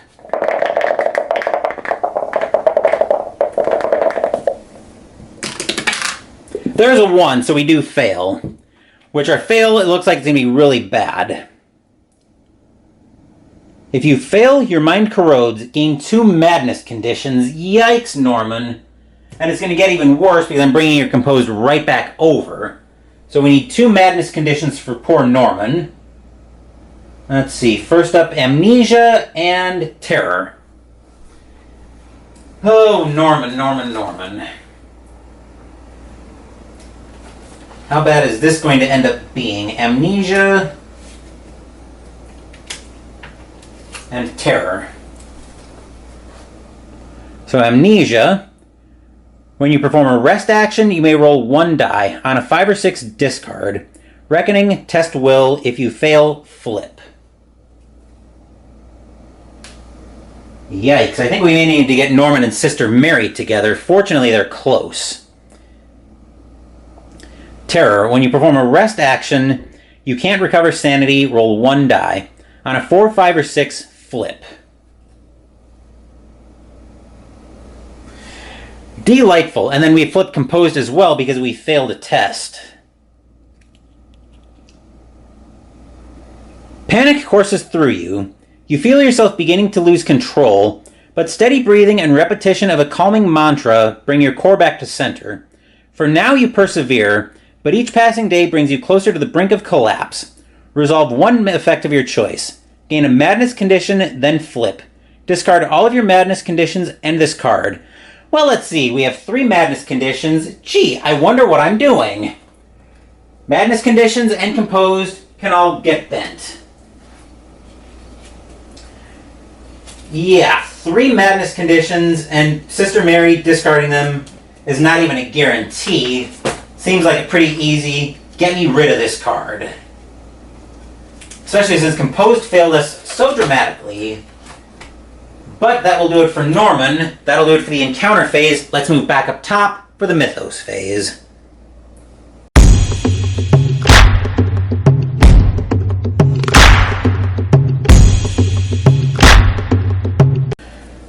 We're now into stage 2 of the deck, so let's see what we're doing, what we've got to deal with here. We find our first yellow. Uh-oh. Alright, so advance the Omen by 1, which brings us to green, and we do have San Francisco Gate. Reckoning, so monsters, we got a zombie epic horde on San Francisco.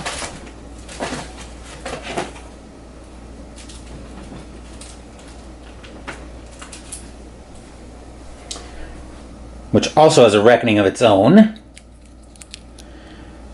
Straight will, 2 successes to not lose sanity. Strength -3, 3 successes to not lose health. 5 toughness to kill it. If you lose health from the strength test, discard an ally asset. On a reckoning, roll 1 die. On a 1 or 2, advance doom by 1. That's not great. Alright, I think that was the only monster. Cultists don't have reckonings with Yig. Ancient One's going to spawn another cultist on Tunguska. Then we advance Doom by 1 again, so we're down to 7. Mythos cards, we don't have one in play. Possessions and conditions, we have a few here. Joe is going to roll for his Cursed Sphere. Hopefully this plan didn't just completely backfire on me. That's a 4, so he doesn't gain a cursed condition. But he is going to have to flip his debt. Let's see what we can do with this. A sorcerer holds you down, unwilling servant. A sorcerer holds you down and carves a symbol into your forehead. Time to pay what you owe, he says. You attempt to dispel the darkness that fills your thoughts. Lore. His lore right now is 2, which is actually 4 because of the Cursed Sphere.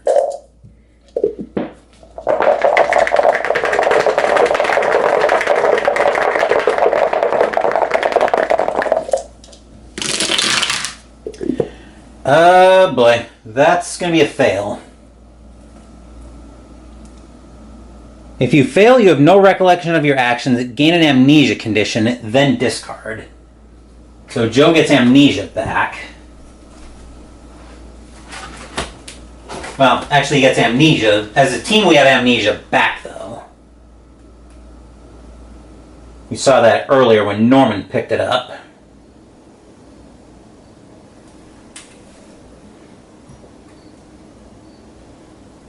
Okay, 2 was Carolyn. She's got the agreement, so she's got to roll as well. I don't want these 1s or 2s.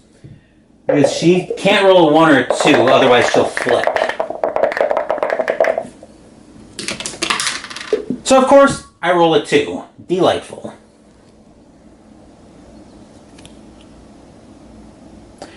You have yet to fulfill your half of the bargain. The man blows the smoke from his cigar into your face.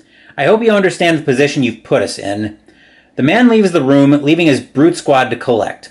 Lose 2 and 2 and discard half your possessions, then discard. 2 and 2. We'll discard the Dream Diary because that's half of 2 is 1. So then we discard this card. Still worth it to solve that mystery as quickly as we did. Sister Mary's rolling for her leg injury, so she's got to roll strength.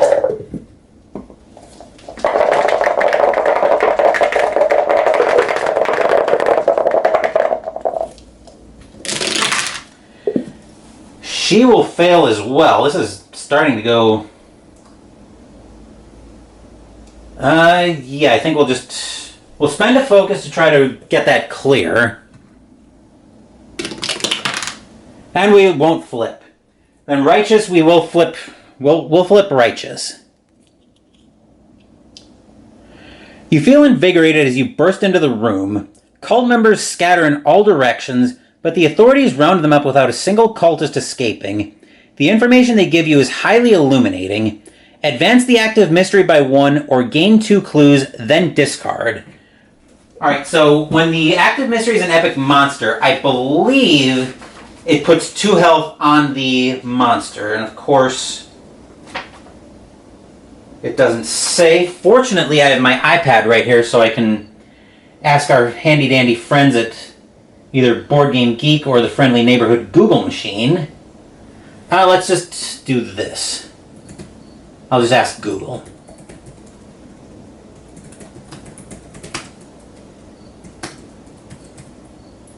Advanced active mystery. Here we go. Like I said, I believe it's 2 health when it's an epic monster, but I wouldn't swear to it.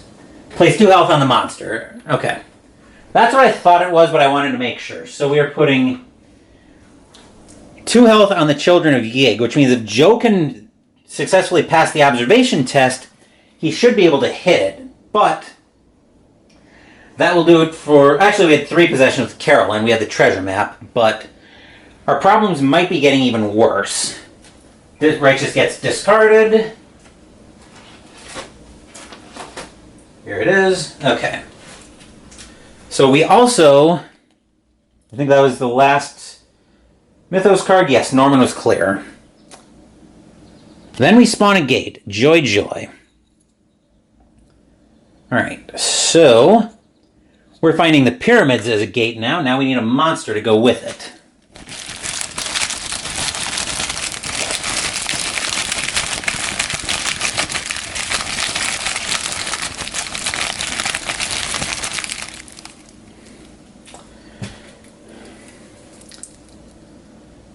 We find a Lang Spider. Oh, wonderful. Straight will, 2 successes to not lose sanity. Strength -1, 2 successes to not lose health. 3 toughness to kill it. And if you fail the will test, don't resolve the strength test, and you don't resolve any other encounters this round. Delightful. Alright.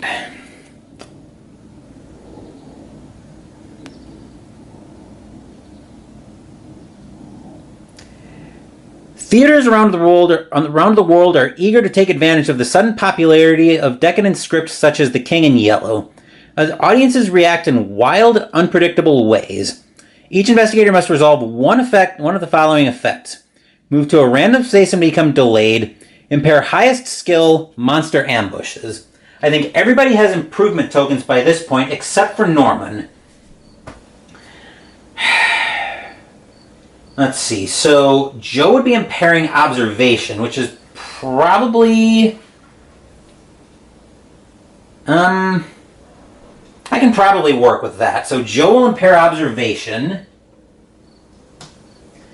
Carolyn will impair will, because that's her highest skill. Sister Mary will also impair will. And then Norman's going to have to move to a random space and become delayed, because he's not doing any fighting. And he doesn't have an improvement token to discard. So Norman is moving to a random space. I'm going to my random space selector to find where he's moving to. He's moving to... This is a big problem, because Norman's moving to Tunguska, and he's going to get delayed. Yikes. This is very bad. So Norman moved up to Tunguska. That is a huge problem. I may need to send Joe up there to save him as much as I want to. As much as I want to keep working on the Children of Yig, I don't think I can afford to right now. So... yeah, like I said, I think we just need to go save... I think we need to go save Norman right now. So, with that in mind... Can we get Carolyn and or Sister Mary to Tokyo? I think we can get Sister Mary to Tokyo. Yeah. So we'll move those off. I think we'll probably keep the order the same, but let me see. Let me go through, let's start going through the action phase. Joe will indeed be our first player, so let's move down, let's move up to Russia, basically.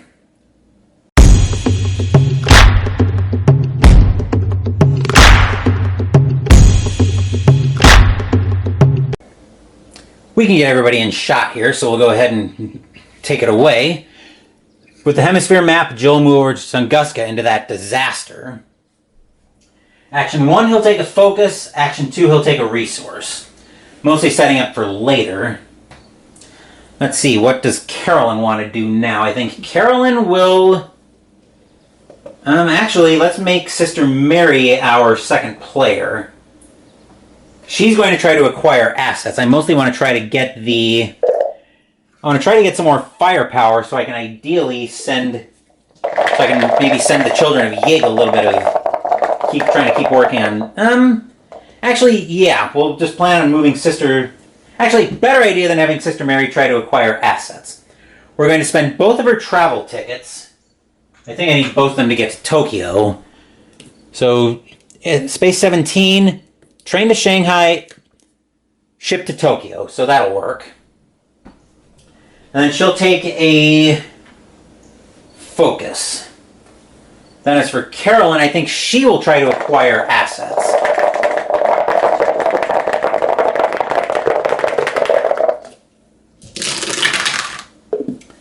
Two successes, which is mostly to keep this moving. So I think we'll take the alchemical concoction and the Arcane Assistant, with the plan of eventually passing the Arcane Assistant off. And then replacing the reserve, we find specialized training. When you perform a focus action, you may consult experts to train you. Will, if you pass, discard this card and improve one skill of your choice. And...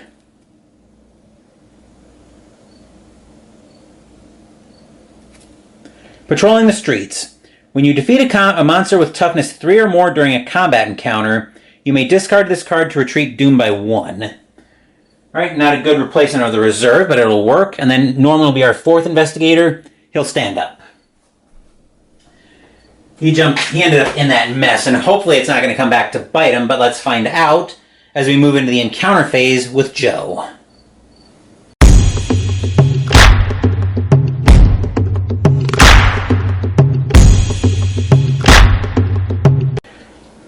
Joe is going to start off with doing some serious snake cultist hunting. He's at a will right now of 5 thanks to the cursed sphere, and it's a straight will test. So starting off fighting one of these cultists.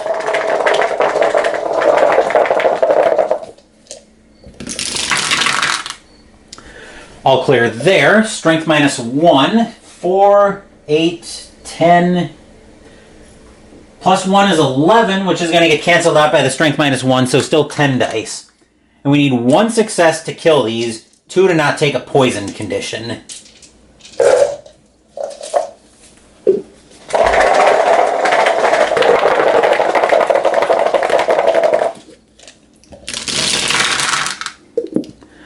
Cultist 1, bye-bye. Second cultist, we'll run that, hopefully with results like that, we'll run it back.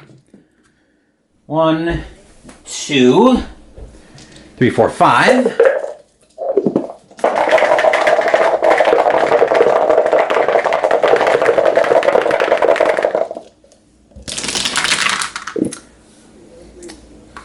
All clear there. 5. And 5 is 10. I do get to reroll 1 die with the 32 cold pocket, but given the amount of successes given the amount of dice I'm rolling, I'm not too worried about that. On second thought, I think I'm going to roll one of these dice. See if I can avoid taking a poisoned condition. I cannot, but I do get rid of another cultist. That's another bad condition. Here we are, poisoned.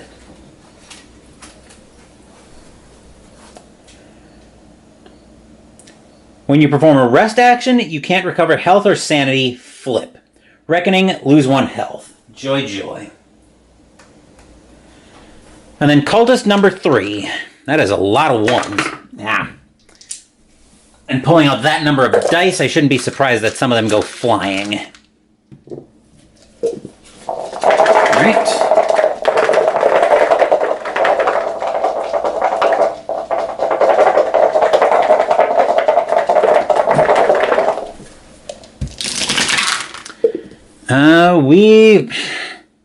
This is Joe, this is not the time to be losing stuff. We do lose a sanity from that.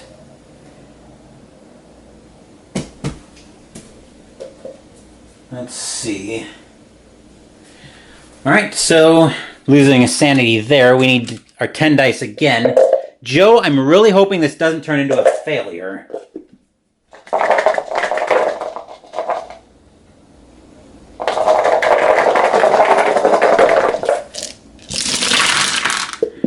Okay, we get rid of the last cultist, so we're all clear there. What does he have cooked up?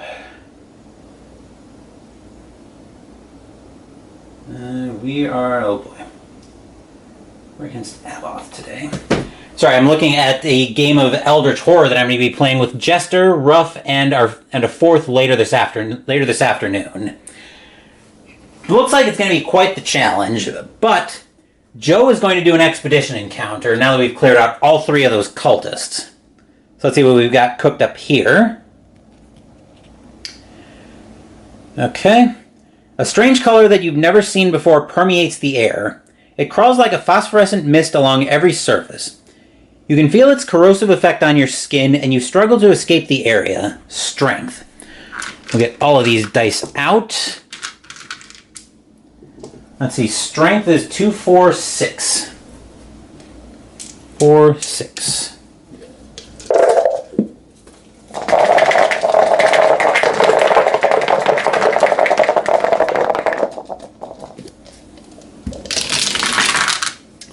There's a pass. There's a couple passes, actually.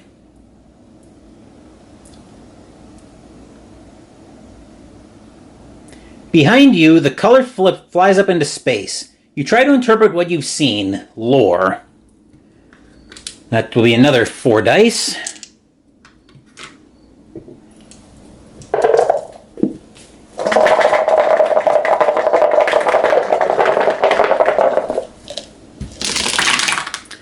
There's a pass. If you pass, you're sure the threat has passed. Retreat doomed by 1. So that'll bring us back up to 8, and one of the expedition tokens moves to the Himalayas. Let's see, who is number 2? Sister Mary, who's in Tokyo. So we'll encounter Tokyo. Okay. Spies are sabotaging Tanaka Gichi's political career. The more you protect him, the more he helps you. Influence +2? Okay, this makes a little bit of sense. So 4 + 2 is 6.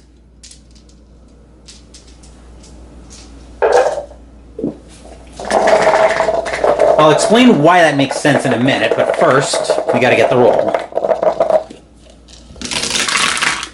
So we have 2 successes. So here's the reason it makes sense. That is a lot of 1s, though. Choose 1. Discard a monster of your choice with toughness equal to or less than your test result, which is 2, or gain a random service asset from the deck. Let's see what we've got here for monsters we can discard. That's a 3. We can't discard epic monsters. That's a 3. Deep 1 hybrid at a 1 seems like a waste. So I think we'll just gain a random service asset from the deck. We'll pick this one, and we'll take the first service asset we find. Which is unfortunate, but somewhat helpful.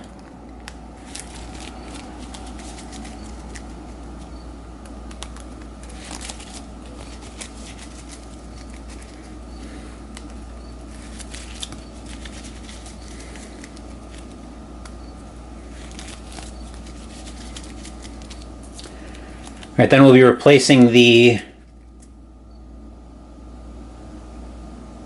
reserve. No, I don't think we replaced the reserve. So we had, I'm trying to remember what we had out. Skeleton keys is what we had out. But I've still...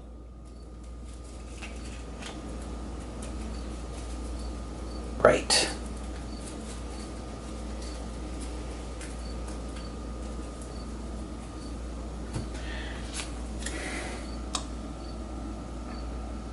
Silver Twilight Host. When you gain this card, immediately recover 3 and 3 and gain a boon condition, then discard.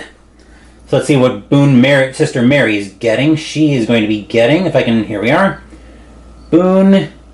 She's composed, and actually she can't discard boon cards unless I choose to. So once again, she's composed. We saw that earlier with Norman, so I won't go through it again. Alright, so that's done. Carolyn will be having an encounter in Istanbul. So we'll find.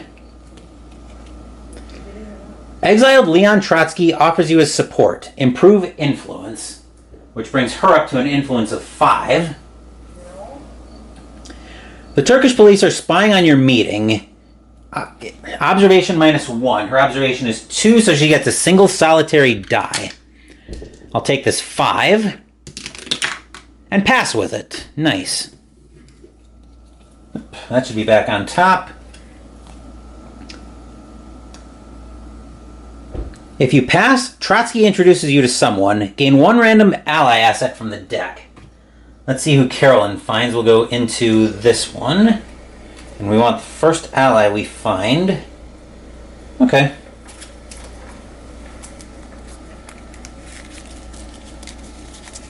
Not a completely terrible one, but...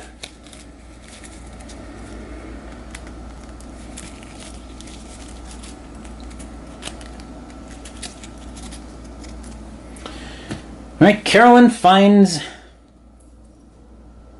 Did I do it again? No, I didn't. This time I remembered to move the card.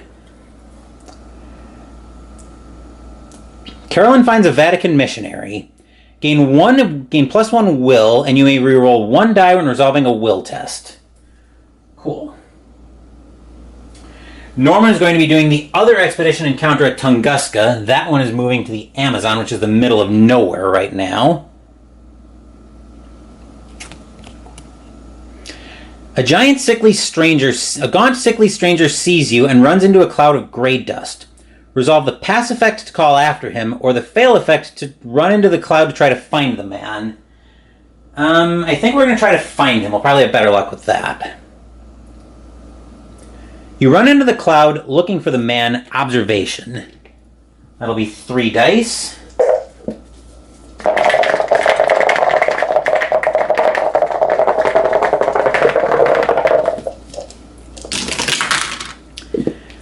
Fail, we'll spend one less clue to pay for an effect.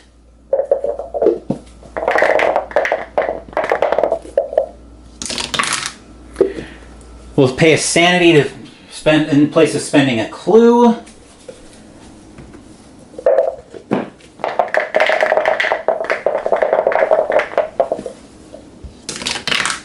And pass.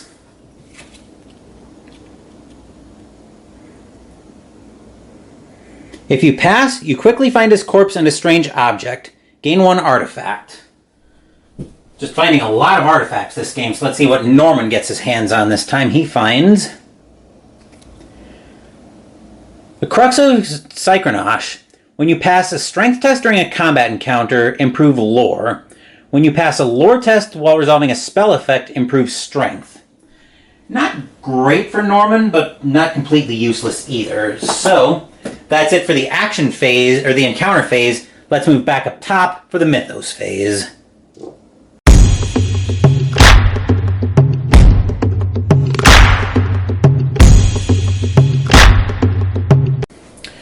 We just had our first yellow for stage 2. Let's see what we're getting now. We find another yellow. Advance the Omen, which advances Doom by 1, but we're moving to red next, so we need to keep an eye on that. Reckoning. Monsters. Zombie Horde rolls a die on a 1 or 2, advance Doom by 1. Give me that 6. A 5, so we don't advance Doom there.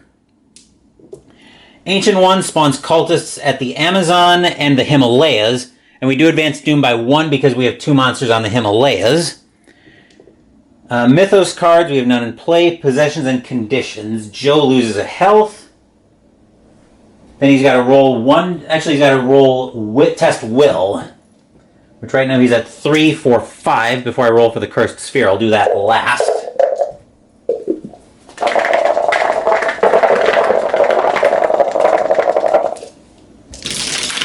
Yep. He passes on amnesia, so he doesn't flip that. Give me that 6 so I can roll for the Cursed Sphere. And of course he gets cursed. That's not great.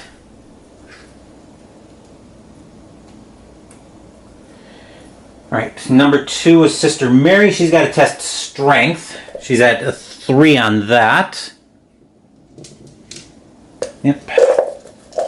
She's testing for a leg injury. Carolyn and Norman are both clear. I'm looking at them from a distance. Sister Mary doesn't flip her leg injury. And like I said, Carolyn and Norman are both clear on reckonings.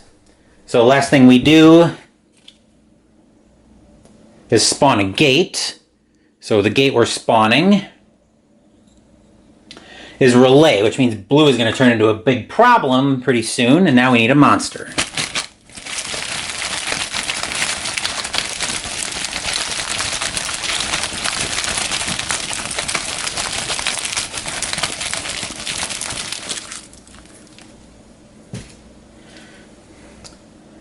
We find another lane spider. Oh, delightful. All right. It's been months since you have known a home-cooked meal or the warmth of congenial conversation. Time is of the essence, but you can't deny the restorative value of a few days resting and recovering. Safe haven event. Each investigator may become delayed to discard one non-deal condition. One non-deal condition, huh? Joe can still move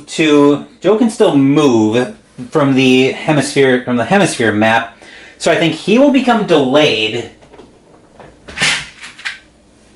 So he'll become delayed to discard this cursed condition because it's saying a non-deal condition. So he will discard cursed. Carolyn doesn't... Okay, let me go through this in player order. Sister Mary has been holding leg injury decently at bay, so she won't bother. Neither will Carolyn or Norman. So we'll move that to the bottom of the deck. Moving into a new action phase now.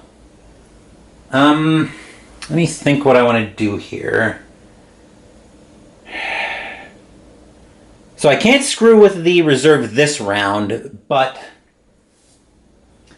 I will definitely try to start screwing with it in the future. So for our first player, I think we'll make Carolyn our first player and we'll move back down to Istanbul.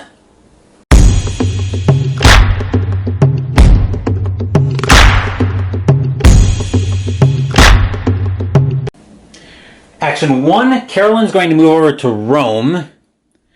Action 2, she's going to get a ship ticket because I'm going to get her over to Space 8 for dealing with her treasure map next turn. Norman is going to go for action 2, is going to be our second player. He's going to cast Feed the Mind for, what is that? 3 minus 1 is 2. And I know I only need one success for this. Which he gets, so Joe will improve his observation. And then because of that, he will improve lore as well. Joe is getting pretty well tooled up here. And then Norman also gets to improve strength because he passed a lore check. Lore test is part of a spell test. Oop, strength. Alright, then if we remember Feed the Mind, we see that it flips with losing 1 sanity. Not the worst effect in the world. And then for action 2, Norman will... I think Norman's just going to take a resource for the time being. Sister Mary's third. She's going to stay put in Tokyo. She'll take a resource. I'm going to try to do some clearing of the reserve. Actually, let's rest and try to get rid of her leg injury. She's got to roll a die. On a 5 or 6, she discards it. That's a 1, so we don't discard it. And then Joe is our last player, so he'll become undelayed. But because of the hemisphere map, he will still get to move into Space 16 with the Children of Yig. That was a very short action phase. Let's move into the encounter phase next, and we'll say hello first to Carolyn.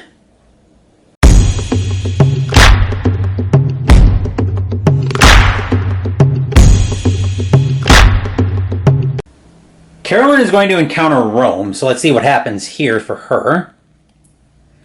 You may spend 1 resource to give alms to a beggar. We don't have a resource to spend, so we skip the good stuff. If you don't spend the resource, you fear that you will never be worthy, lose a sanity. Carolyn's going to need to rest this turn. I forgot how low she is, but I can probably deal with that. Norman is having a generic wilderness encounter in Tunguska.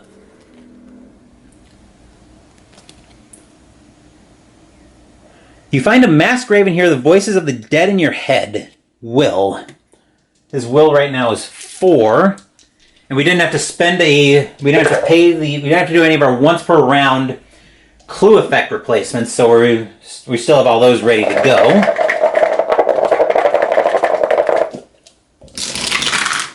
None of which we need, but that is a lot of 1s.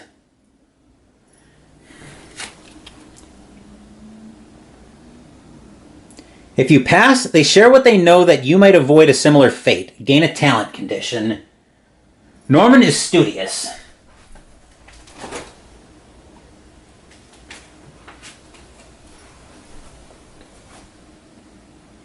As an action, test will -1. If you pass, improve one skill of your choice, then flip. All right, that's gone. Let's see, Sister Mary is in Tokyo. Let's see what she's doing.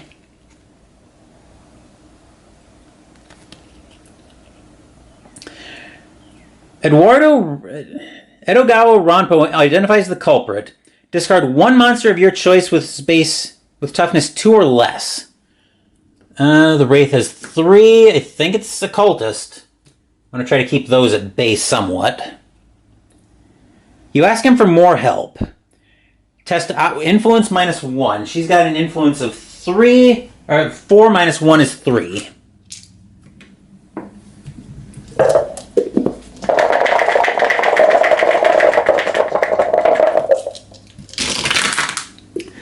I see a couple passes in there, which is very good. If you pass, he does... Come on, focus.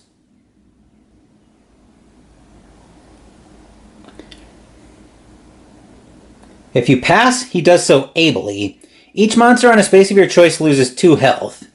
So we'll put another 2 health on the Descendants of Yig. That will make Joe our last player. Joe, let's not have a repeat of the last time you tried to attack this thing. Sister Mary has done a very nice job setting the table for you.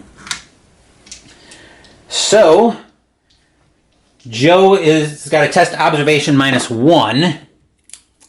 Right? Yes, observation -1. So Joe right now is at 6, 8, -1 is 7. 4, 5, 6, 7. Come on. There we go. All right, Joe. How about a little less of failing the observation test this time? That's more like it. Strength -2. Let's see. He's at 4, 8, 9, 10, 11. -1 is 10. And we need 2 successes to both not lose health and take it out. So Joe, let's have this.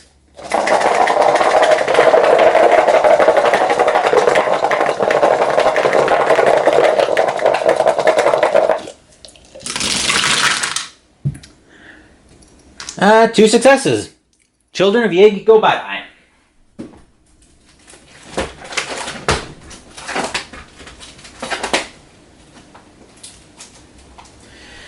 Alright, so that's all set up. Let's move back up top for the Mythos phase.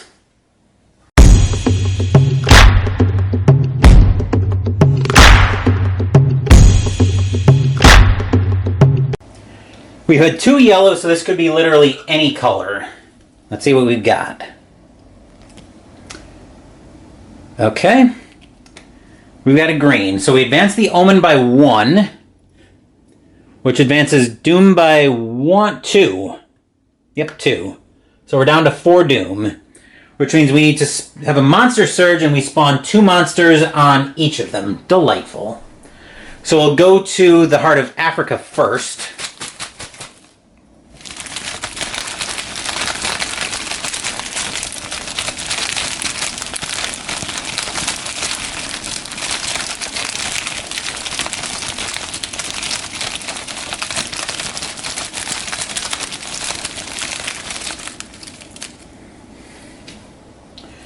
So going to the Heart of Africa first, we find a Fire Vampire and a Maniac. So the Fire Vampire, will -1, 2 successes to not lose health or sanity, Strength, 3 successes to not lose health, 2 toughness to kill it, Physical resistance, and move this on a Reckoning, move this monster 2 spaces toward the nearest investigator. Then each investigator on this space loses 1 health. And for the Maniac, will +1, 1 success to not lose health, strength or to not lose sanity, strength -1, 2 successes to not lose health, 1 toughness to kill it, and if you fail the strength test, you may discard an ally asset instead of losing health. If you defeat this monster during a combat encounter, gain an axe asset. And then, that should be going to the Heart of Africa. Then going to the Himalayas. We'll pull these 2 out. We've got a skeleton and a servitor of the outer gods. Looking at the skeleton first. Straight will, 2 successes to not lose sanity. Strength -2, 1 success to not lose health. 2 toughness to kill. And if you defeat this monster during a combat encounter, recover 1 sanity. And the servitor of the outer gods. Will -1, 3 successes to not lose health, or sanity. Strength, straight strength, star to not lose health. 3 toughness to kill, also physically resistant. And damage is equal to the number of gates on the game board that correspond to the current omen. So that's all done. Then we need the top 3 clues.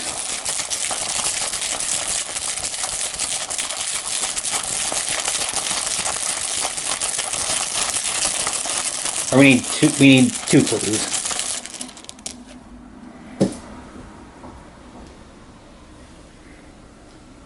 Space 6 and Space 11. Space 6 out here, Space 11 down here in the Pacific. Or the South Atlantic.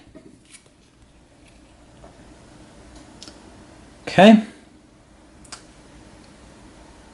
You were asleep only briefly, and yet you feel as if you experienced months. Your vision was more than just a dream, it was indisputably the future. You know what will happen, and more importantly, you have the means to change those events. Moment of prescience, event. Reveal the top 3 gates in the gate stack. The lead investigator may put any number of them on the bottom of the gate stack, and the rest on top in any order.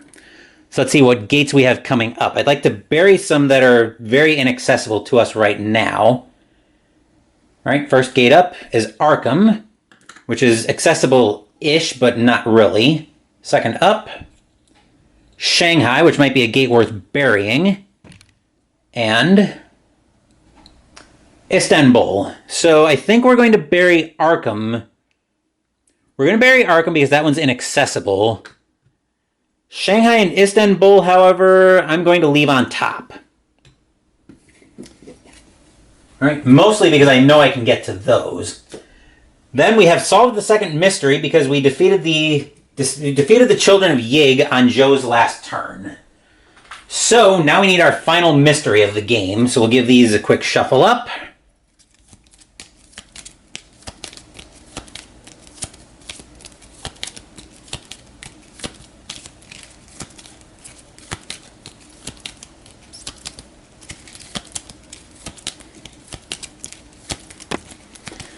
Right, and here's our final mystery for the game. Here's what we find. Kenyan unearthed. Just outside of Binger, Oklahoma, an opening has been discovered on top of a large mound. It leads to the ancient, forgotten realm of Kenyan. When this card enters play, place the mystery token on Space 6. As an encounter, an investigator on Space 6 may explore the underground city of Kenyan by resolving a Kenyan unearthed special encounter. At the end of the Mythos phase, if there are Eldritch tokens on this card equal to half the investigators, solve this mystery. And also Doom retreated by 1. So now we need a mystery token on Space 6, which is out here in North America, which is, I don't know where they think that is not Oklahoma for sure. Looking at the board right now, though, that's a bit out of the way, but not horrible. Carolyn is kind of heading in that general direction. She can get there in 2 turns, so that'll actually work out for us very well. It may be worth it to still chase expedition encounters. I'm just counting all of this out for everybody. Let's see, ship. I'm planning things out here a bit. Okay, so I'm trying to figure out how I can get teams out there, how I can get investigators out there quickly. Let's see, I can't get Sister Mary out there yet. She doesn't have any travel tickets. Norman's got 2 ship tickets. That won't get him there. Joe doesn't have any travel tickets either. Let's see, move. We can actually get both Carolyn and Joe out there in 2 turns. But we definitely need to get moving. So I think our first investigator, though, as we move these off. Let's actually make our first investigator Carolyn, and we'll move down to Rome.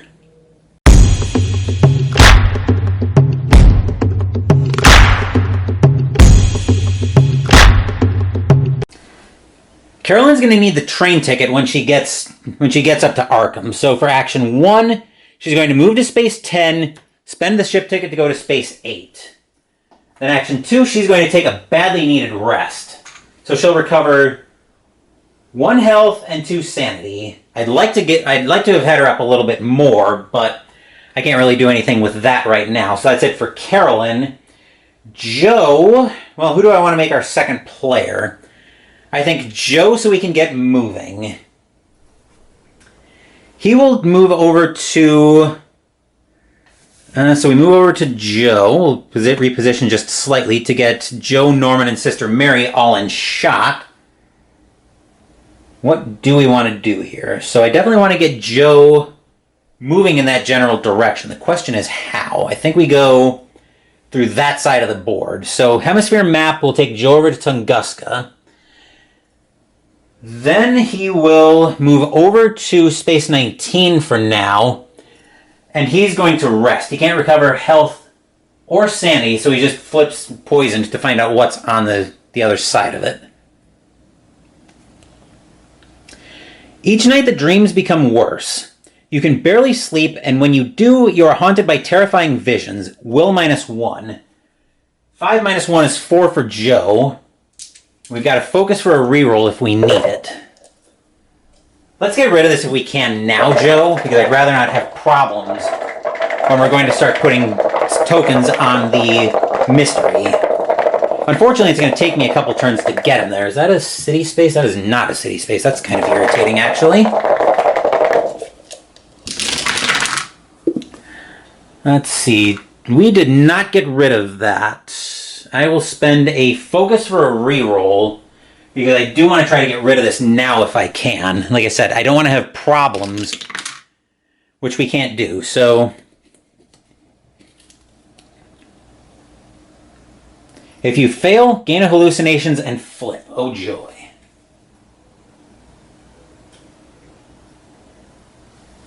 Alright, so the hallucinations card for Joe, which we've seen before, I think. No, we haven't.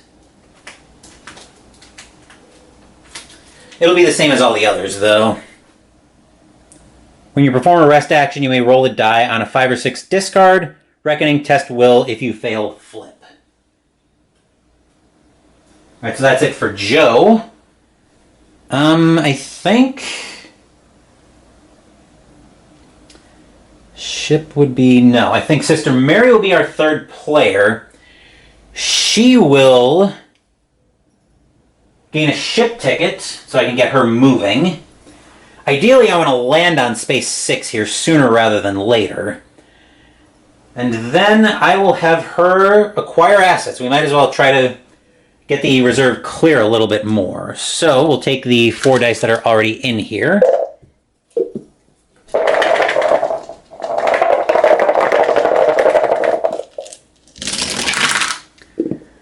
Exactly, Bubkist for successes, so we'll discard the specialized training and replace the reserve with Assassination. When you gain this card, immediately choose a monster on any space. The chosen monster loses 2 health, then discard. Okay, then for Norman, I think he's going to move over to... he's going to move over to space 16 and get a train ticket. Actually, no. He's going to do something different. So he's going to move over to space 19, ship to space 1, then spend a ship ticket to get to space 1.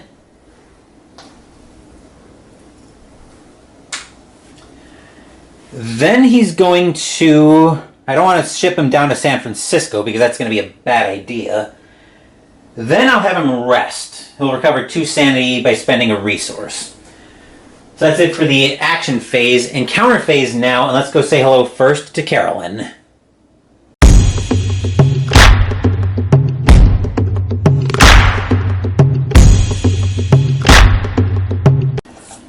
Carolyn's going to start off with a generic ocean encounter, aka sea.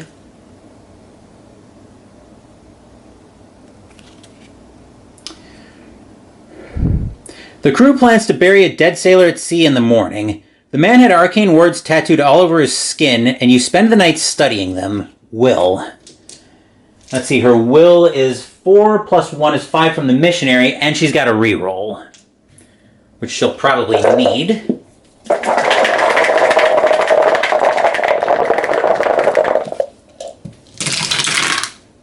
Never mind. If you pass, gain a glamour spell. So we'll find out what glamour spell we're getting here in a second as we find the spell selector. Glamour, astral travel. This could actually be very helpful. This might save me an action, assuming I can keep it. I don't... We might have a reckoning coming up, but...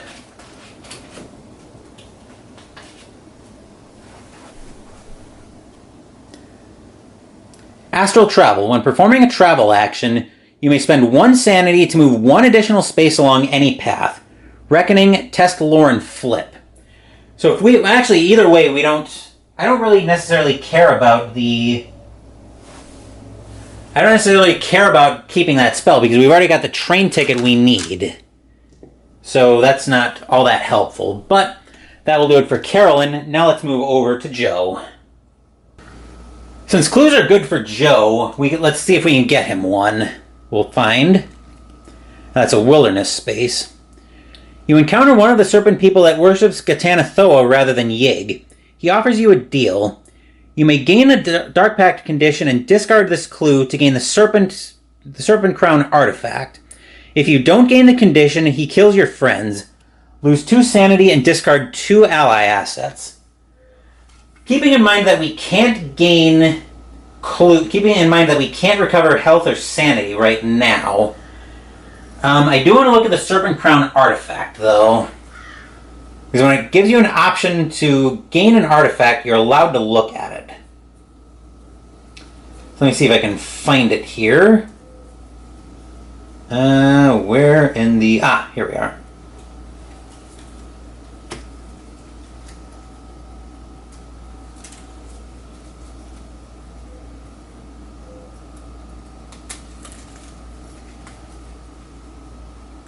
I'm just giving the artifact deck a quick shuffle.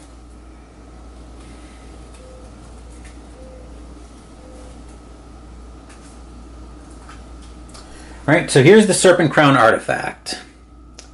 As an action, test will -1. If you pass, you may spend 1 sanity to gain 1 random ally asset from the deck. On a reckoning, discard 1 ally asset. That could be handy for Carolyn, actually, but... we don't even have any ally assets, so we'd just be... The losing 2 sanity is dangerous because we're poisoned right now. I think we might as well. So we'll gain a Dark Pact, which I normally don't like, but I'm going to make an exception here. On a reckoning, roll 1 die. On a 1, time to fulfill your part of the bargain, flip. Hopefully that won't come back to bite me in the balls, but... We'll find out soon enough. So the clue is discarded, which I don't completely mind. And then that gives Joe the Serpent Crown artifact. Right, that's discarded there. Sister Mary is having an encounter in Tokyo, so let's see what we find here. The Brotherhood of the Black Lotus has poisoned you. You fall into a coma and confront your greatest fears. Will. Sister Mary's will is 5. Need the dice tower and shot for that. Turn it like so we can still see our investigators. Yep.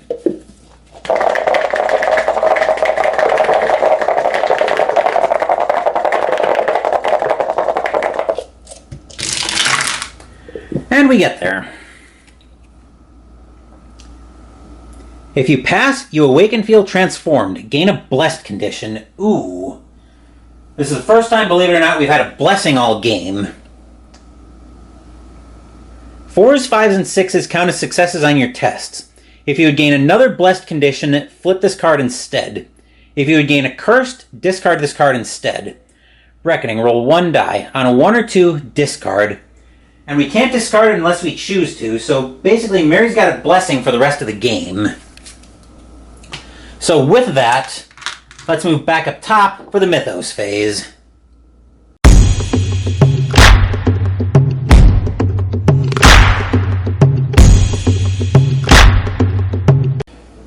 Right, heading into the Mythos phase now, let's see what we get from the Deck of Doom. This is either going to be a yellow or a blue.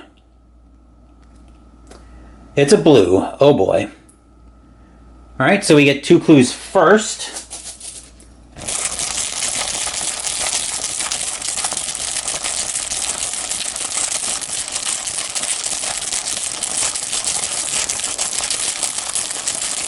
Oh!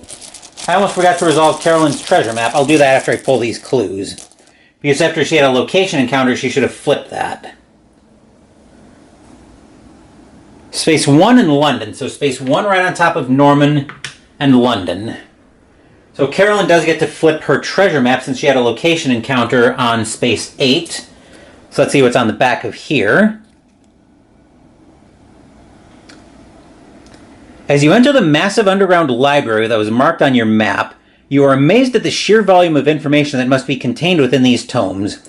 Gain a tome unique asset and improve lore, then discard. Let's see, we're looking for a tome unique asset. Tome, no. Ah, here we go. Cryptic text.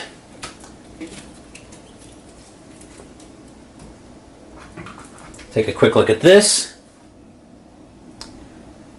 As an action, you attempt to decipher a cryptic message in the text. Lore. If you pass, you uncover secrets that could alter the fate of humanity. Flip this card. Alright. Well, hopefully that'll give us something good.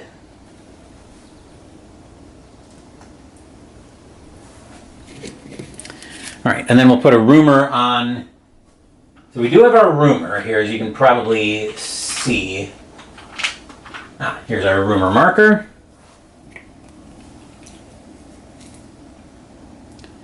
After a sudden burst of flying debris, you are confronted by a terrifying figure.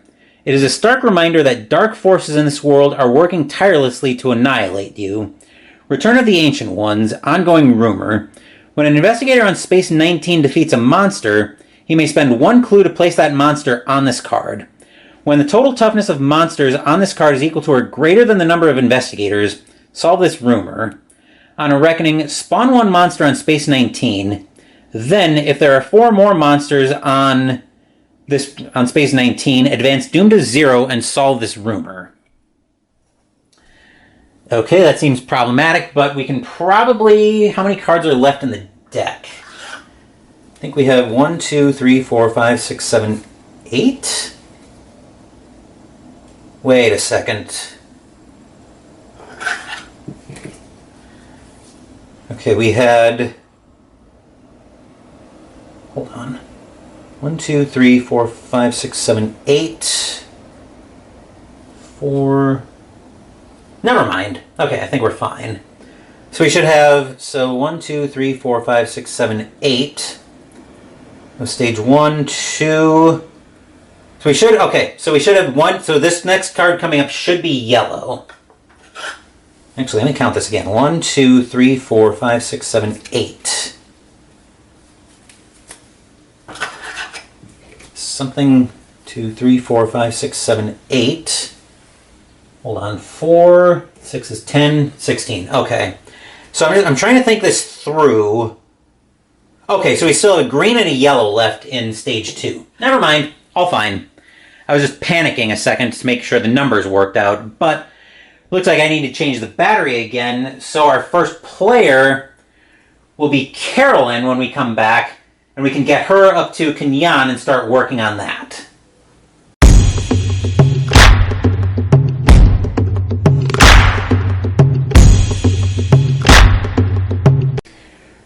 For Action 1, Carolyn's going to move to Space 7 and train ticket up to Space 6.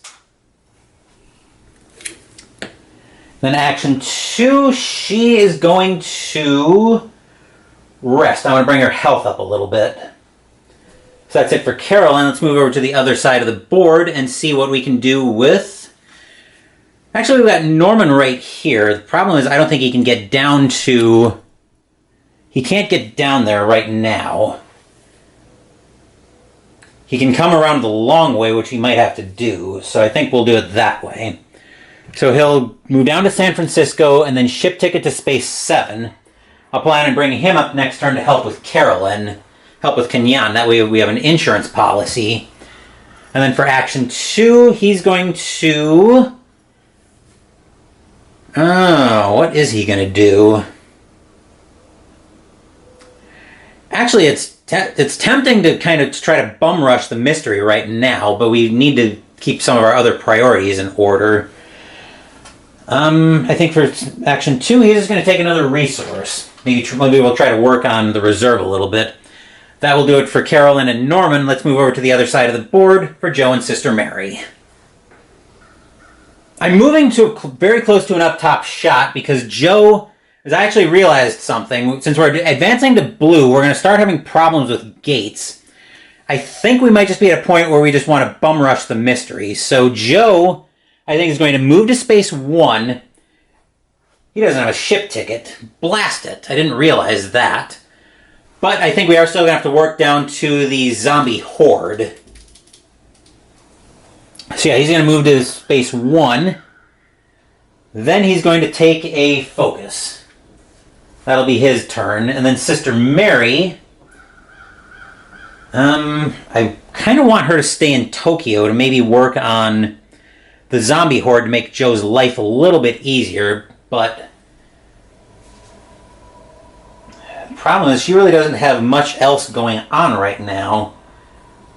So I think the plan here could be to...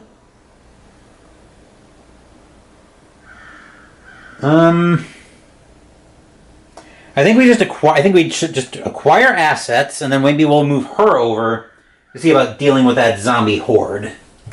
So we'll bring the dice tower into shot for Sister Mary. She's rolling blessed dice. She's rolling 4 blessed dice. I mostly want to get the assassination if I can and try to do a little bit of cycling on the reserve. Which somehow that won't do, but composed lets her re-roll. Until we get any 1s. Until we get any 1s or a result we're happy with.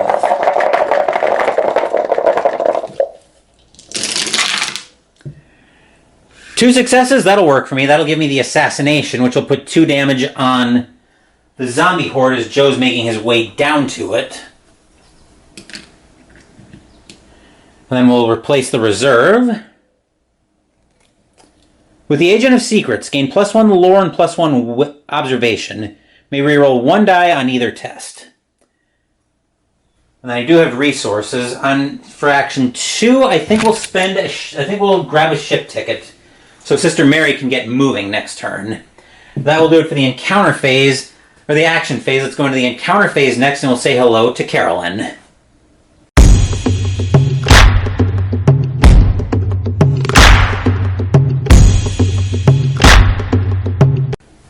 We can get Carolyn, Joe, and Norman all in one shot. So we're going to go ahead and do them here. Carolyn is going to be encountering the mystery for Kenyan Unearthed. So we'll draw that for Carolyn and we'll find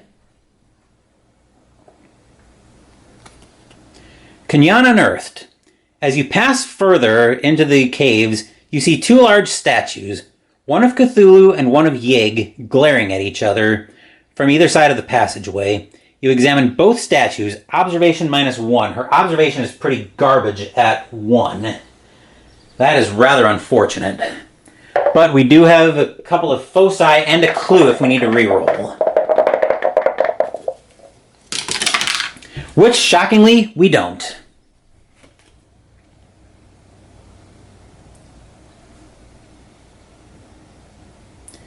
You discover strange runes carved into the statues and try to translate them. Lore. Carolyn is better at this. 3... Oh, no. She had an item earlier, but she traded it off, so never mind. So 3 dice.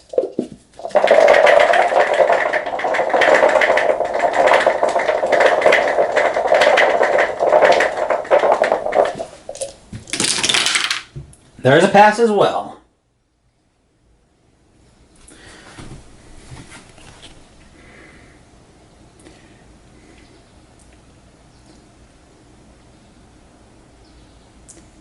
If you pass, you learn the history of the serpent people who once lived here. Place 1 Eldritch token on the active mystery.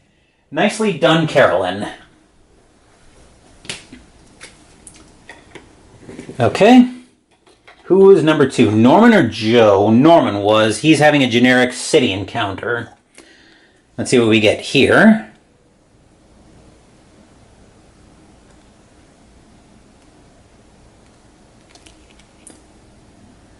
A gravestone has been defaced with strange symbols. Lore.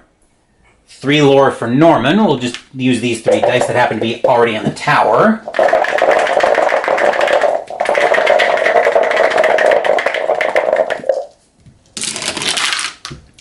There's a pass.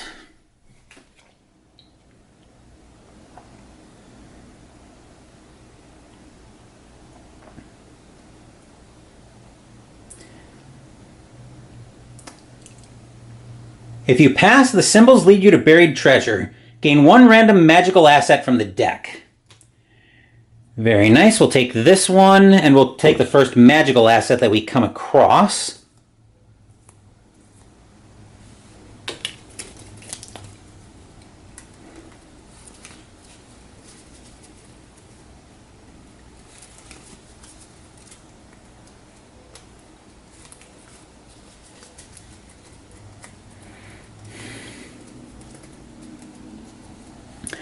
All right, Norman finds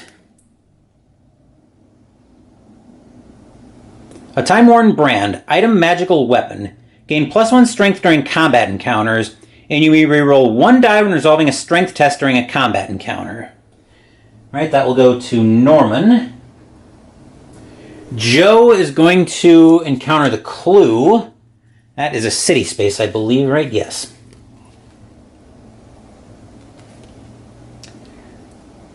You use the Stathat scriptures to locate an ancient stronghold of the serpent people. Lore -1. Let's see. 3, 5 -1 is 4, and he's not cursed anymore.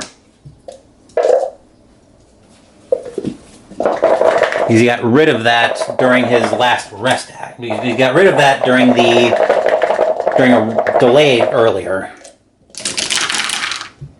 There's a pass, thankfully.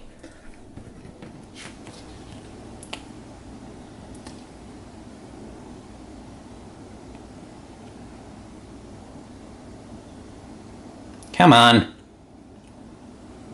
Focus. There we go. If you pass, you discover a hidden wealth of antiquities. Gain this clue and 1 weapon artifact. That is seriously badass, Joe.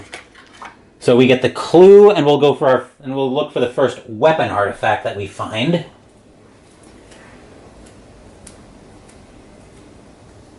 Ah, here we are.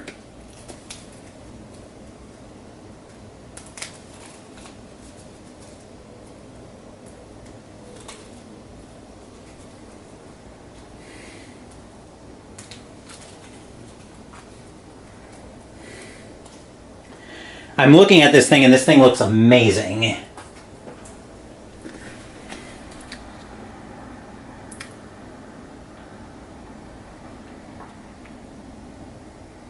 Kopesh of the Abyss. Item, magical relic weapon. Gain +5 strength during combat encounters, and once per round, when you defeat a monster during a combat encounter, you may move to the nearest space containing a monster. Whoa. Assuming nothing else goes sideways here, that could prove useful. That's it for Carolyn, Norman, and Joe. Let's move over to Sister Mary in Tokyo. Sister Mary is going to encounter Tokyo. Let's see what she finds here. Your hotel room is haunted by a yurei. You are terrified as the white-clad woman howls and passes through you. Will. Her will is 4, 5, and she's rolling blessed dice.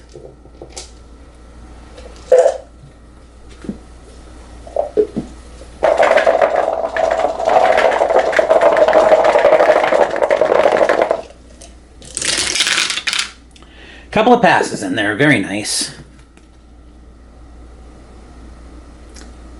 But we just avoid bad stuff. Rather unfortunate, but no help for it at this point. Anyway, let's move back up top for the Mythos phase.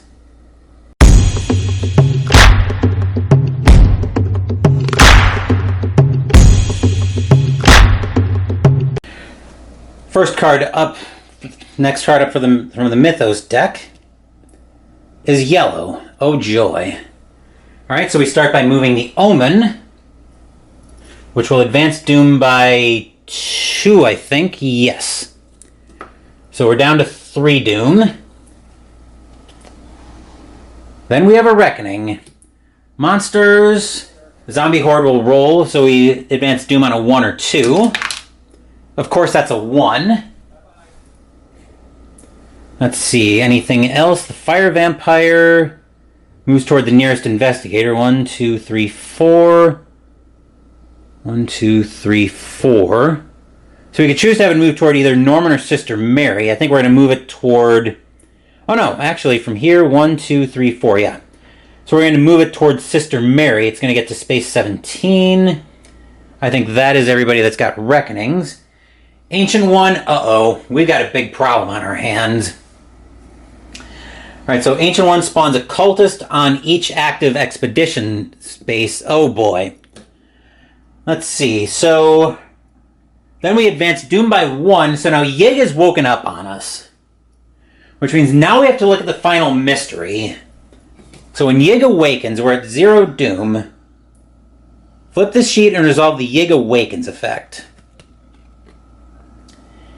Each investigator that has a poisoned condition gains a cursed condition. Oh, delightful. So now Joe is cursed again, which means only 6s count for him.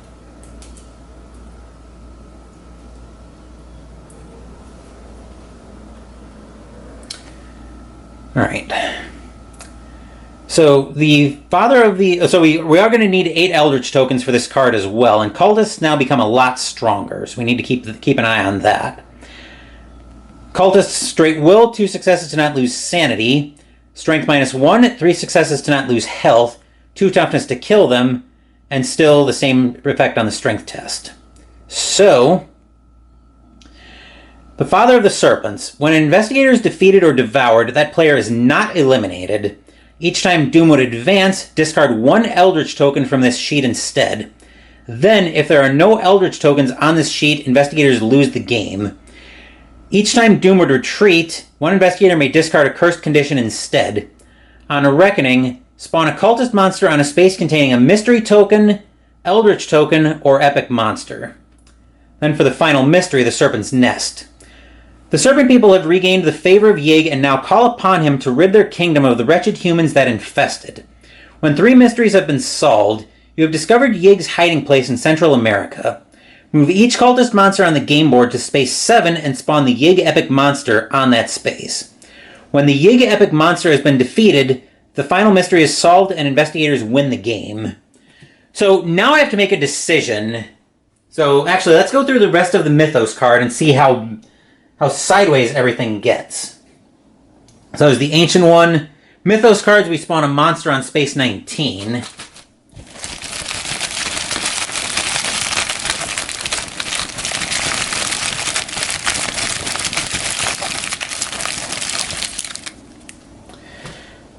So we've got another cultist going to space 19. Okay, that was Mythos cards, possessions, and conditions. Let's see, Carolyn has got a test for astral travel. She's got a lore of 3.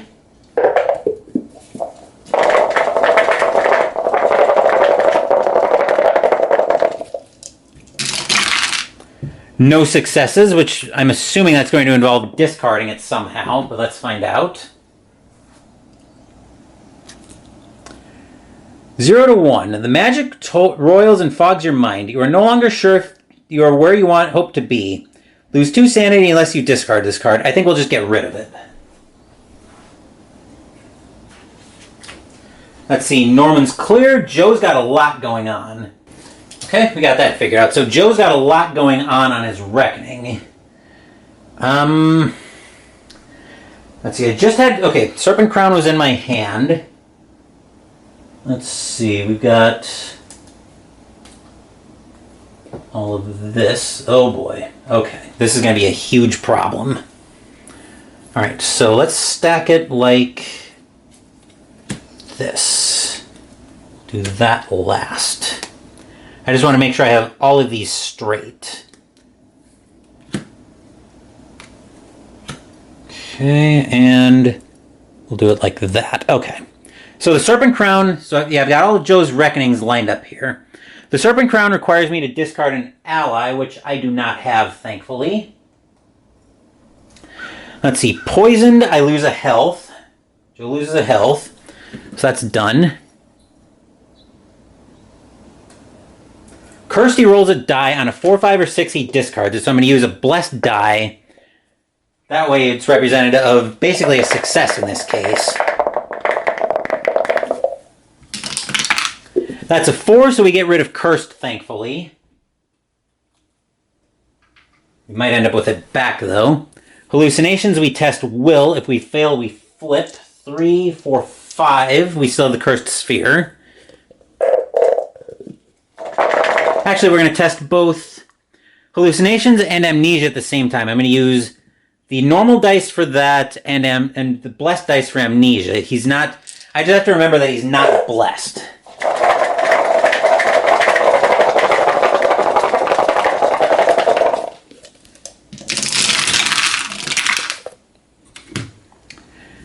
Alright, so Joe doesn't flip either one, thankfully.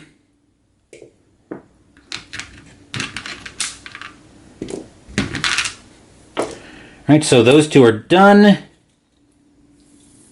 Then we've got the Cursed Sphere, which will roll in a similar way. Oop.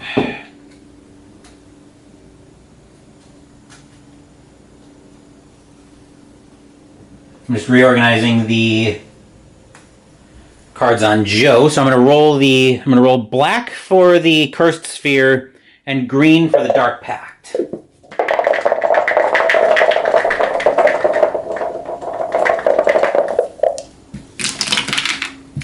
Let's see, green was the Dark Pact, so that flips. Hopefully that's not going to be catastrophic.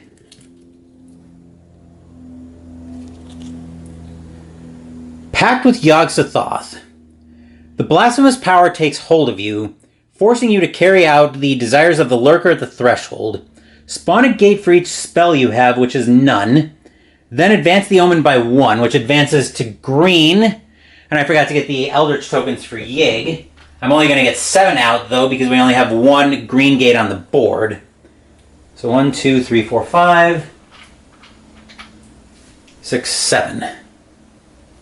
Okay, so 7 Eldritch tokens on Yig. At least we discard the Dark Pact. That wasn't the worst one that we could have had, but it's far from great that we had 1 even go off. Let's see here. What were we looking for here? Right, I think that... Oh, then we got to... Okay, so Joe didn't get cursed. I forgot we were rolling for the Cursed Sphere at the same time. Right, then Sister Mary has her blessing. On a 1 or 2, she would, well, discard it, but...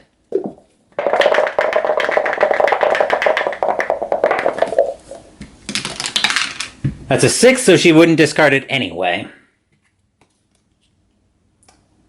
Then we spawn a gate. So our gate coming out, I believe this was either Shanghai or Istanbul.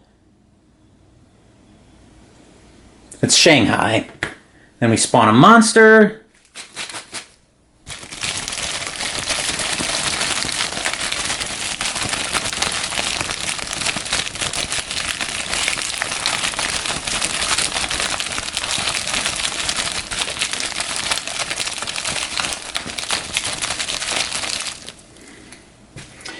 We're getting a Gug out there.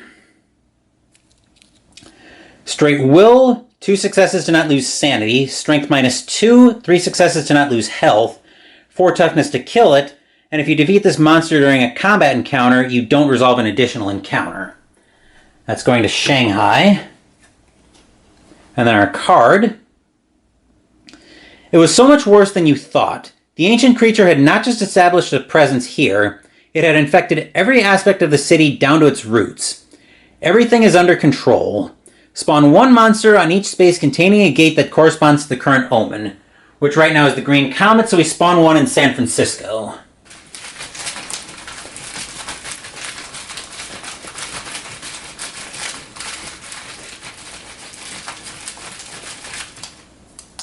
We're spawning a werewolf there, which has a reckoning.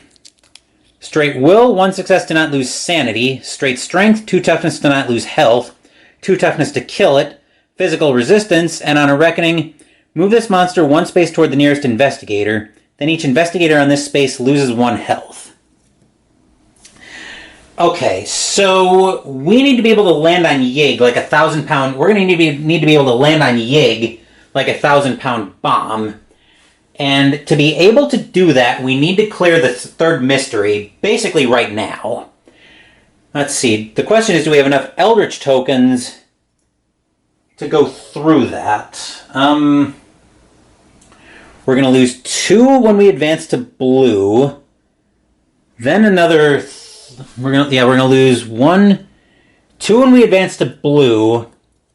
Another 3 when we advance to red.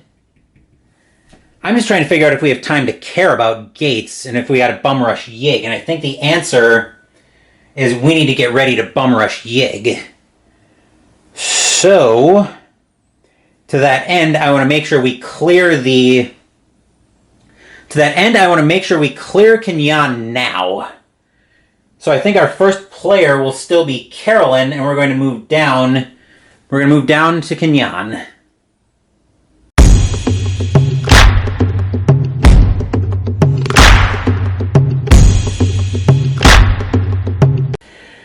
Alright, Carolyn is... Actually, she's pretty full up right now, so she's actually going to rest, which will... No, we discarded the Dream Diary, so we don't spawn a clue. Then we're going to use Cryptic Text. So that lets us attempt to decipher a cryptic message in the text for a lore test.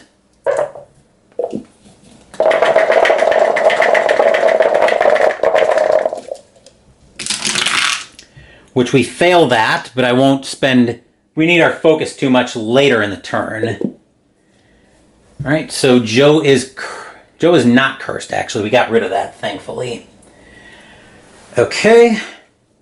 So that was Carolyn's 2 actions. She rested and then she tested for cryptic text. Joe will be our second player. He's going to move down to San Francisco. Do I plan on I think I got to try to kill that zombie horde because we can't have Reckonings advancing Doom again. I realize I'm very tight on that. Then I'm going to rest. So we're going to test... So we've got a bunch of stuff that we need to test for while Joe's resting. Hallucinations, amnesia, and poisoned. Poisoned, I believe, was a will test. Yes, will -1. So we're going to use... Let's see, will -1, he's at 5 -1 is 4. So black dice for that.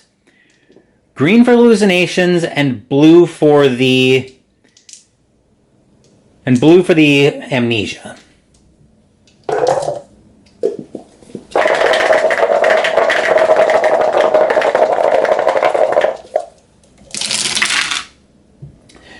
Okay, let me just figure this out. So we were rolling black dice for the fever dreams, which means that's going to get discarded. I think everything's going to get cleared, actually. Yep. Okay, so we cleared all of that. So poisoned. All my bad conditions are going back in the binder.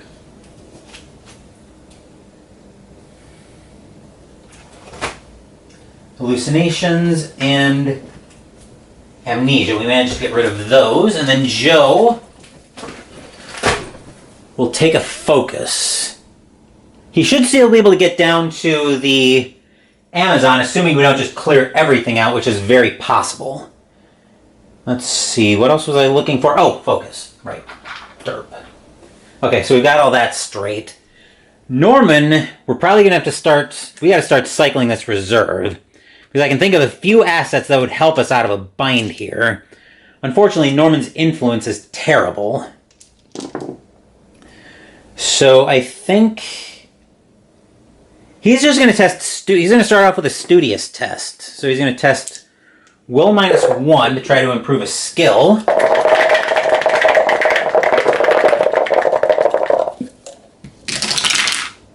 Which he'll fail at, then he'll flip.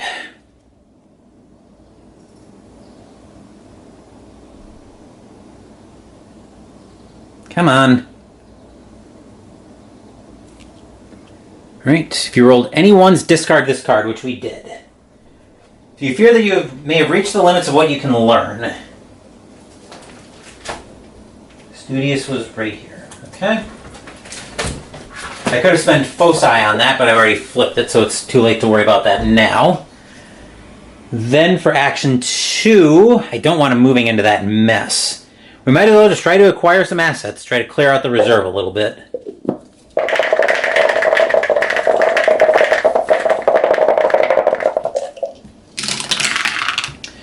Two successes, which will let us clear that out. Let's take the delivery service and the patrolling the streets. Mostly delivery service so I can give the artifact and the Time Warden brand to Joe because I want to get him more because more rerolls is going to be very helpful here. Alright, then patrolling the streets would let Norman discard a card to retreat, discard it to retreat Doom by 1, so we replace the 2 of these. We find Gatling Gun, oh boy. Gain +5 strength during combat encounters. You may reroll 2 dice with matching results when resolving a strength test during a combat encounter. And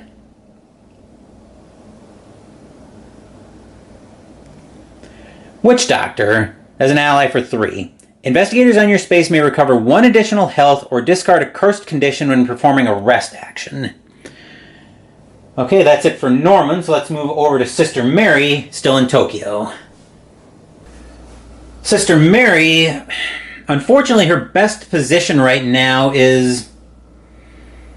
I don't think we can get her to a blue gate. We could get her to a red gate, but the Gug is going to be in her way immensely. So I think our best chance right now is probably just to stay put. Try to work some of these cultists off the board. I was hoping to get a little bit better clear of the reserve, but let's see what we can do with another acquire assets action with Blessed Dice.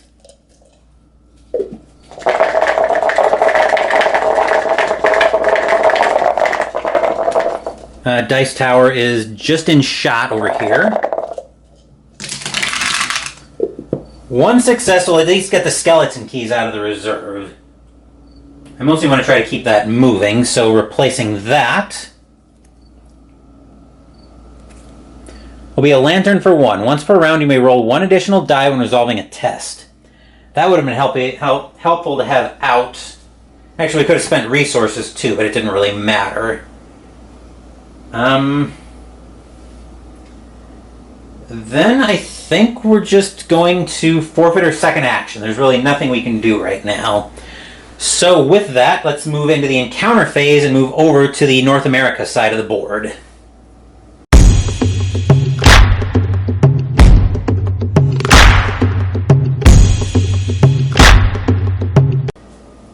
I'm gambling on Carolyn being able to clear Kenyan unearthed by herself, which might be a big ask, but let's find out. You are surrounded by an army of ghost-like men, each one riding a strange translucent beast. They flood your mind with strange images, nearly overpowering your thoughts. Will -1. Her will is 4 minus... 5 minus 1 is 4, and we have a reroll. We have a reroll before we account for any foci or clues. We have 2 foci and a clue.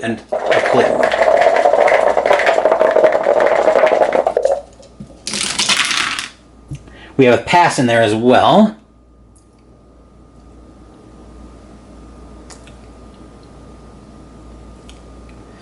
These beings crave knowledge of the outside world, and you provide them with as much information as you can. Lore.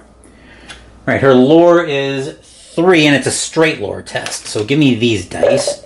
This we're probably going to want rerolls on.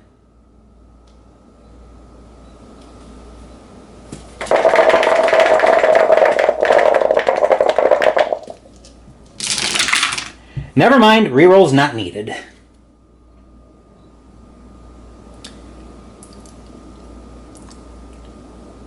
If you pass, they share the history of Kenyan with you. Place 1 Eldritch token on the active mystery. Very nicely done, Carolyn. We basically, well, there's no basically about it. We had to clear that.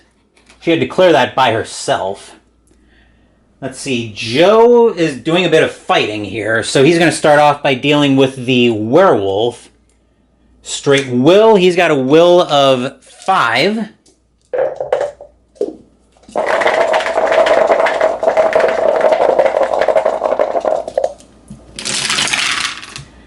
We got a success in there. Straight strength. And it's physically resistant, but he's using... Actually, both of his weapons are magical. So, let's see. 4, 9, 10, 12. And we've got 2 rerolls. I think Time-Worn Brand and the 32 Colt Pocket. Okay, let me just total this up again. So 4 from his improvements. 9 from the Kopesh, 10 from the Colt Pocket, plus 2 from the Cursed Sphere is 12. Okay. And we need 2 successes to take it out. Joe, let's not have any problems, please. We've got enough on our plate right now.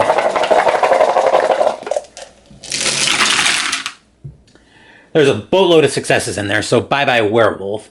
Now for the zombie horde. That's a straight will test as well, which is going to be another 5 dice. We need 2 successes to not lose sanity.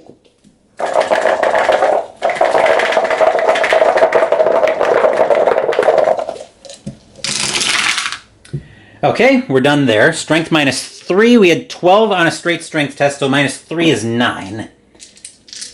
2, 4, 6, 8, 9. We need 3 successes to not lose sanity and take it out. Let's see what we can do with this.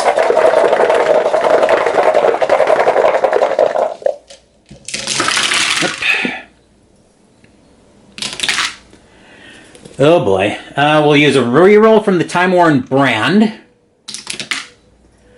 Reroll from the Colt Pocket. For crying out loud. Yeah, we can still get down to...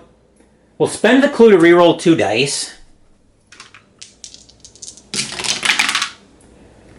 Spend a focus. I want to make sure this bites the dust because I don't want to be pouring doom on the fire right now. Spend the other focus. This is really bad. Nope. So we take a damage back, but we deal 2 to the zombie army. That is a problem. So we don't get the... So the plan was going to be to move Joe straight to the Amazon and start him cultist hunting, but that didn't work out for us.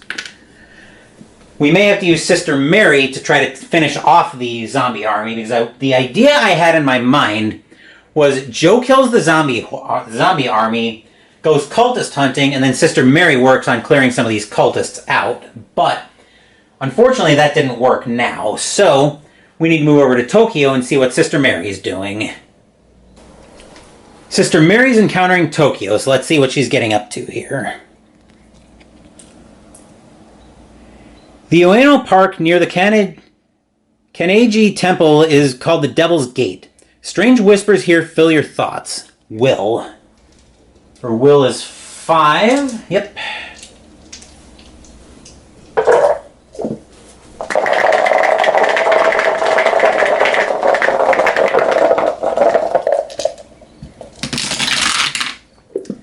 And we have 2 successes in there. Those 2 dice are hidden by the tower. If you pass, the voices tell you to dig. Gain 1 relic unique asset. Alright, so looking for... I think this is a relic, yep. When you gain this stone calendar, when you gain this card from the deck, you may move the omen counterclockwise by 1 without advancing doom. On reckoning, the alignment of the stars is right. Flip. Nice. So we can advance that by 1, which will only lose us 1 Eldritch token, which is very welcome there. I think the next card coming is green, though. Let me double check that. 1, 2, 3, 4, 5, 6, 7. Yep. It's green, so we're going to have a monster surge. With that, let's move back up top for the Mythos phase.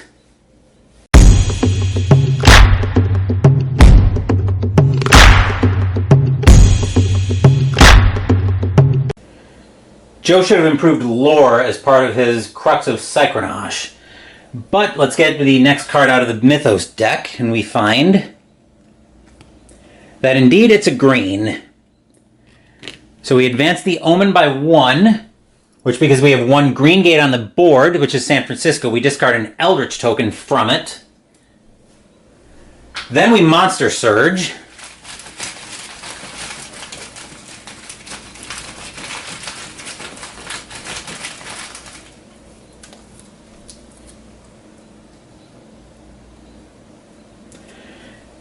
Which, yikes, puts out a Warlock and a Star Vampire. The Warlock is a straight will, 1 sanity, 1 success to not lose sanity, strength -1, 1 success to not lose health, 1 toughness to kill. If you fail the will test, lose 1 health. On a reckoning, roll 1 die. On a 1 or 2, the nearest investigator gains a cursed condition. And the Star Vampire, which comes with spawn instructions. Will -1, 3 successes to not lose sanity, strength -2, 2 successes to not lose health, 4 toughness to kill it, and when this monster is spawned, advance the omen by 1 unless the investigators as a group spend 2 clues.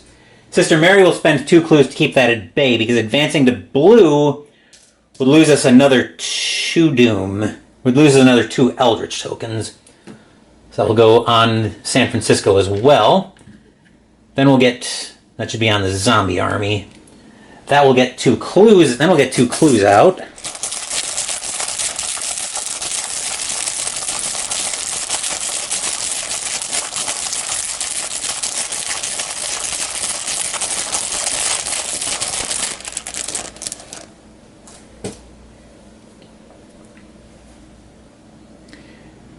Shanghai and Space 1. So Space 1 and Shanghai. Alright. Looking in the mirror, you see what this quest has cost you. These terrors and struggles have aged you unnaturally. Your body is not as strong as it once was. Your mind is not quite as quick as it used to be. Time catches up, ongoing. When this card enters play, each investigator impairs 1 skill of his choice. Reckoning, the lead investigator impairs 3 skills of his choice, then discard. Alright, so that actually goes there for impairments. Carolyn will impair lore. Joe will impair lore as well. Sister Mary will impair strength. Actually, no. She'll impair influence. I'd rather work with an influence of 3, and Norman will impair strength. The only way he's likely fighting is in my... well, we might not have a choice but to have him fight.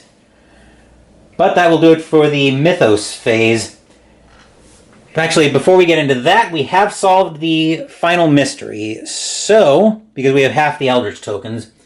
So, now we move the cultists to space 7 and spawn Yig on that space. Oh, yikes.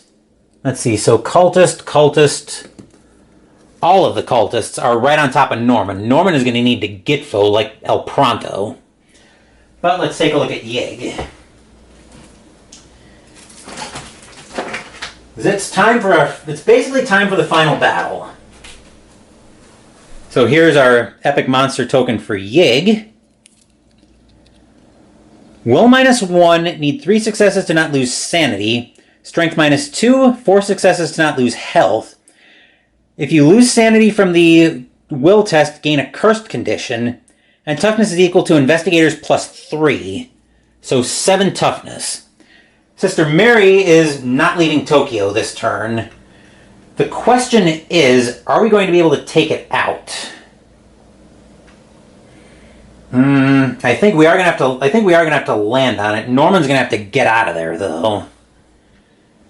So the beautiful thing here is, as soon as we defeat Yig, game's over. We win. But that's if we're able to defeat Yig, which is, as you can probably imagine, far from a gimme at this point. But we're definitely gonna find out. So, right. I think our lead investigator in that case. Let's see. Right. I think our lead investigator here will be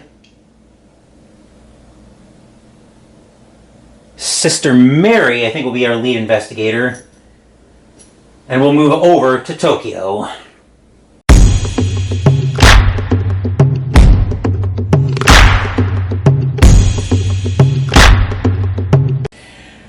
We need to keep the reserve moving desperately. So, with that in mind, I think we're going to. I think it's probably time to just land on Yig. The question is, can Sister Mary get there? Because she'll probably be one of our best chances, believe it or not.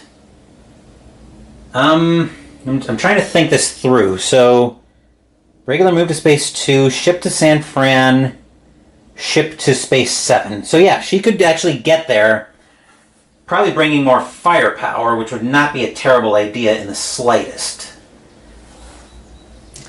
So I think this might be worth potentially a debt condition and/or it might be worth a debt condition and/or those resources. Let's see, 5 for 1 success. 2, 3. Do I want to take a debt condition as well, or do I think the witch doctor is probably more important, because I'm going to be able to discard cursed conditions, but I'm very likely only going to have one shot at this anyway. So, or do I want to get the Gatling gun? Because that was the other thought I was having. Is grab the Gatling gun. Yeah, that might be the better idea, actually. So we'll take a debt condition. So Sister Mary will take a debt condition to grab the Gatling gun. Mostly because she's basically going to be rolling blessed dice, and she can't discard her blessed unless she chooses to. So we're replacing that with Forbidden Secrets, gaining +1 lore during combat encounters. And when we resolve a will test during a combat encounter, if you don't lose sanity, gain a clue. Then she'll move to Space 2 and spends both of her ship tickets to get down to Space 7. So we're going to have quite the party over in South America. So that will do it for Sister Mary. Now let's move over to basically North America. Norman's going to flee the city for the safety of the Amazon to do an expedition encounter this turn. And he is going to forfeit his second action because he doesn't really have one right now. Joe is our best tooled character, but he's going to try to share the love here a bit. So he's going to move down to... Carolyn's on Space 6 right now. He's going to move down to the party in Space 7. Where he's going to get a focus. Then Carolyn is going to come join the party, and Joe's going to pitch her the Holy Spear. Because we need all the firepower we can get right now. Actually, she's got the alchemical concoction already, which I'll probably toss. But in case I need another shot at this, I want to have some backup firepower. But that will do it for a very short action phase. Action phase. Encounter phase next, and let's say we start doing a little bit of Yig punching.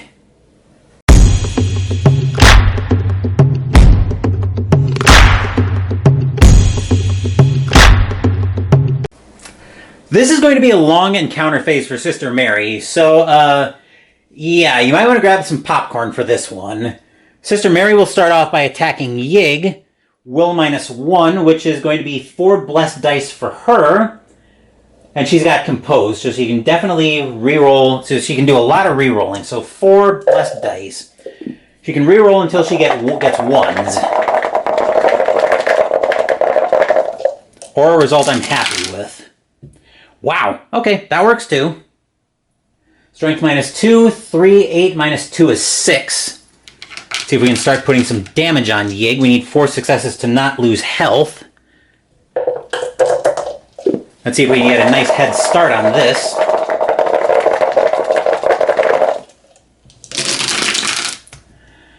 Let's see, that looks like 3 damage to me. I will take that as a nice head start on Yig.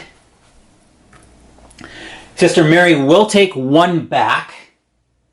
I can deal with that, though. Alright, then for cultist number 1...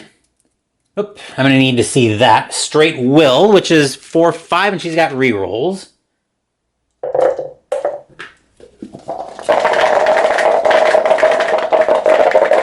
And she can reroll 2 dice with matching results. I gotta remember that as well. She's happy with that. Strength -1, 5, 8 -1 is 7.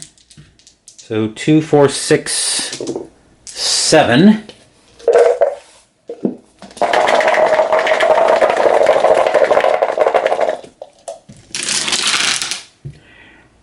Cultist 1, go bye-bye. Cultist 2, we'll repeat that whole test. 4, 5.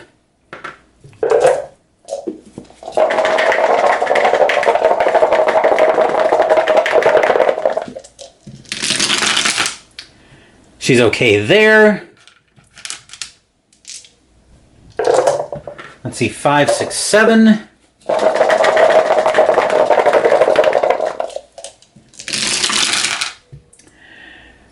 We'll reroll these 2 1s, see if we can get them away from being 1s, because then we can use Compose to reroll.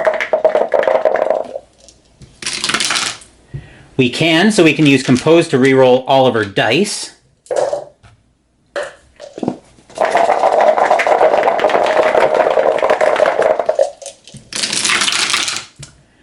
Alright, cultist number 2 go bye-bye. Actually, we need 6 put aside. 1, 2, 3, 4, 5. Cultist number 3.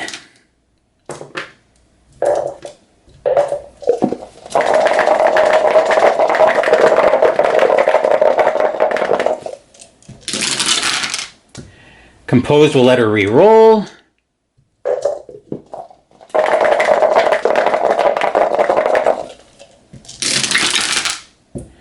All fine there. Dice do not want to stay with me. 7, 2, 3, 4, 5, 6, 7.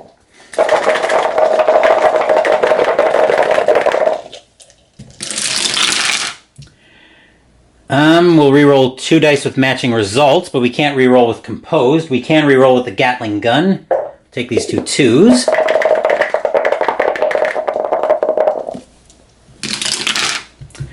We'll take out the cultist, but Sister Mary will get a poisoned condition. Tell you what, though. Go Sister Mary, huh?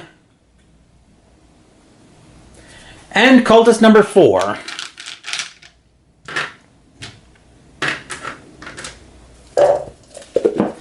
Sister Mary, I think, walked into this space and she's like, okay, that's enough of this.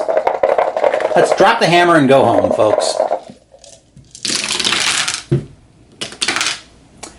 All clear there. 7 dice. I think we have everybody in shot here, so we'll be doing Norman's Expedition encounter in a second. Last cultist, go bye-bye. This one, I think, goes back in the bag, right?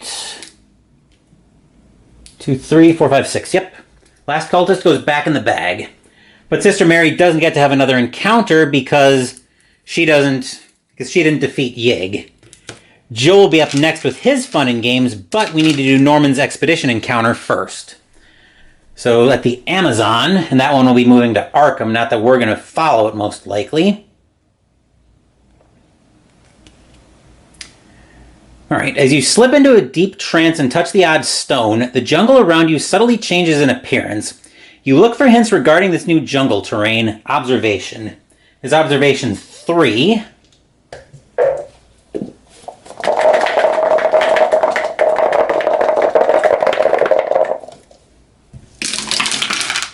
There's a pass.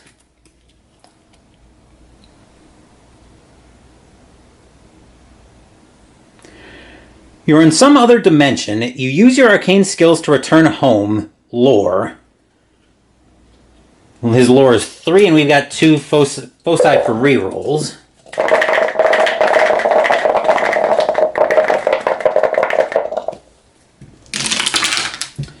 Okay, that's a pass.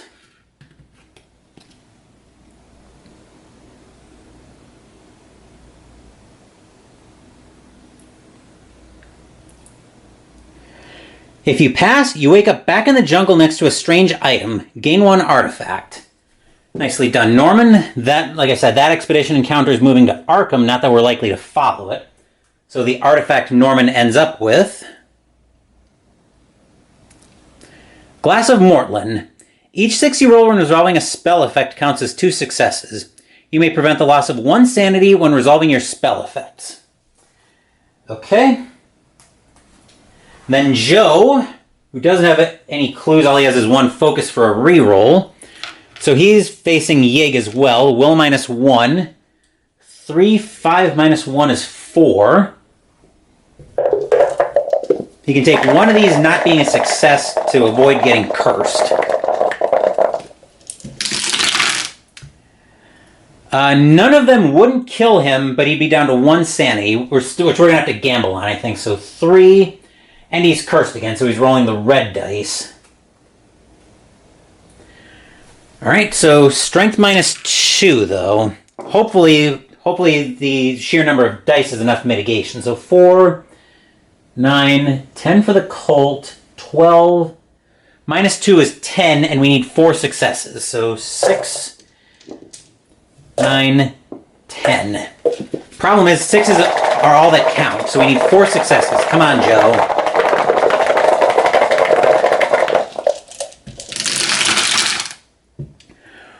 One, we've got a reroll from the Time Worn brand and 1 from the Colt 32, both of which we'll use.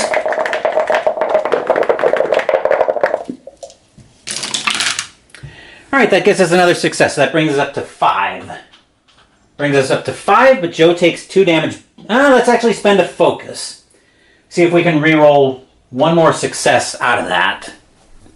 So I'll take these 2 6s out. See if we can make it a little bit easier for Carolyn. That's the best we can do. So we'll go up to 5 damage on Yig. Joe will take 2 back. He's in a very bad way. And we're over to Carolyn next, who is probably going to end up rolling cursed dice before too long. She has to roll will -1. Her will, however, is 5 -1 is 4, and she's got a reroll. She's got a reroll and a foci if I want to pop it, which I might have to.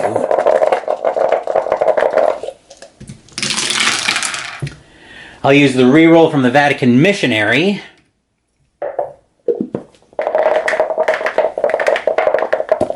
So let's get the investigators properly in line. We're now up to Carolyn.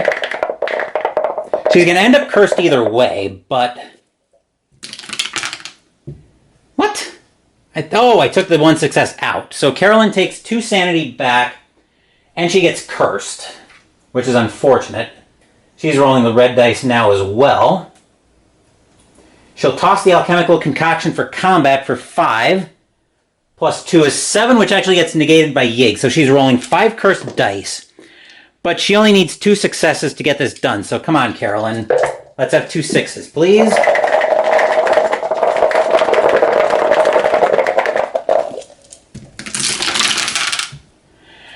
We have 2 6s in there. It might be hard to see, but we have defeated Yig, which means we have won the first leg of the Summer of Lovecraft. So we are up 1-0. Which means we're already turning in a better performance in this year's Summer of Lovecraft than we did last year. So that'll actually do it for this playthrough of Eldritch Horror. As I mentioned, we're up 1-0 in the Summer of Lovecraft. Wednesday, we're playing Call of Cthulhu Alone Against the Flames, and next week, we're continuing the Summer of Lovecraft with the second leg of the campaign, Arkham Horror 2nd Edition, where each investigator will also be starting with an extra item. Thank you for watching the video. Please give the video a thumbs up and subscribe to the channel. Be sure to turn on notifications so you get my content. Be well, stay safe, take care of yourselves and your loved ones, and I'll be back with more videos in the future. Until then, take care everyone.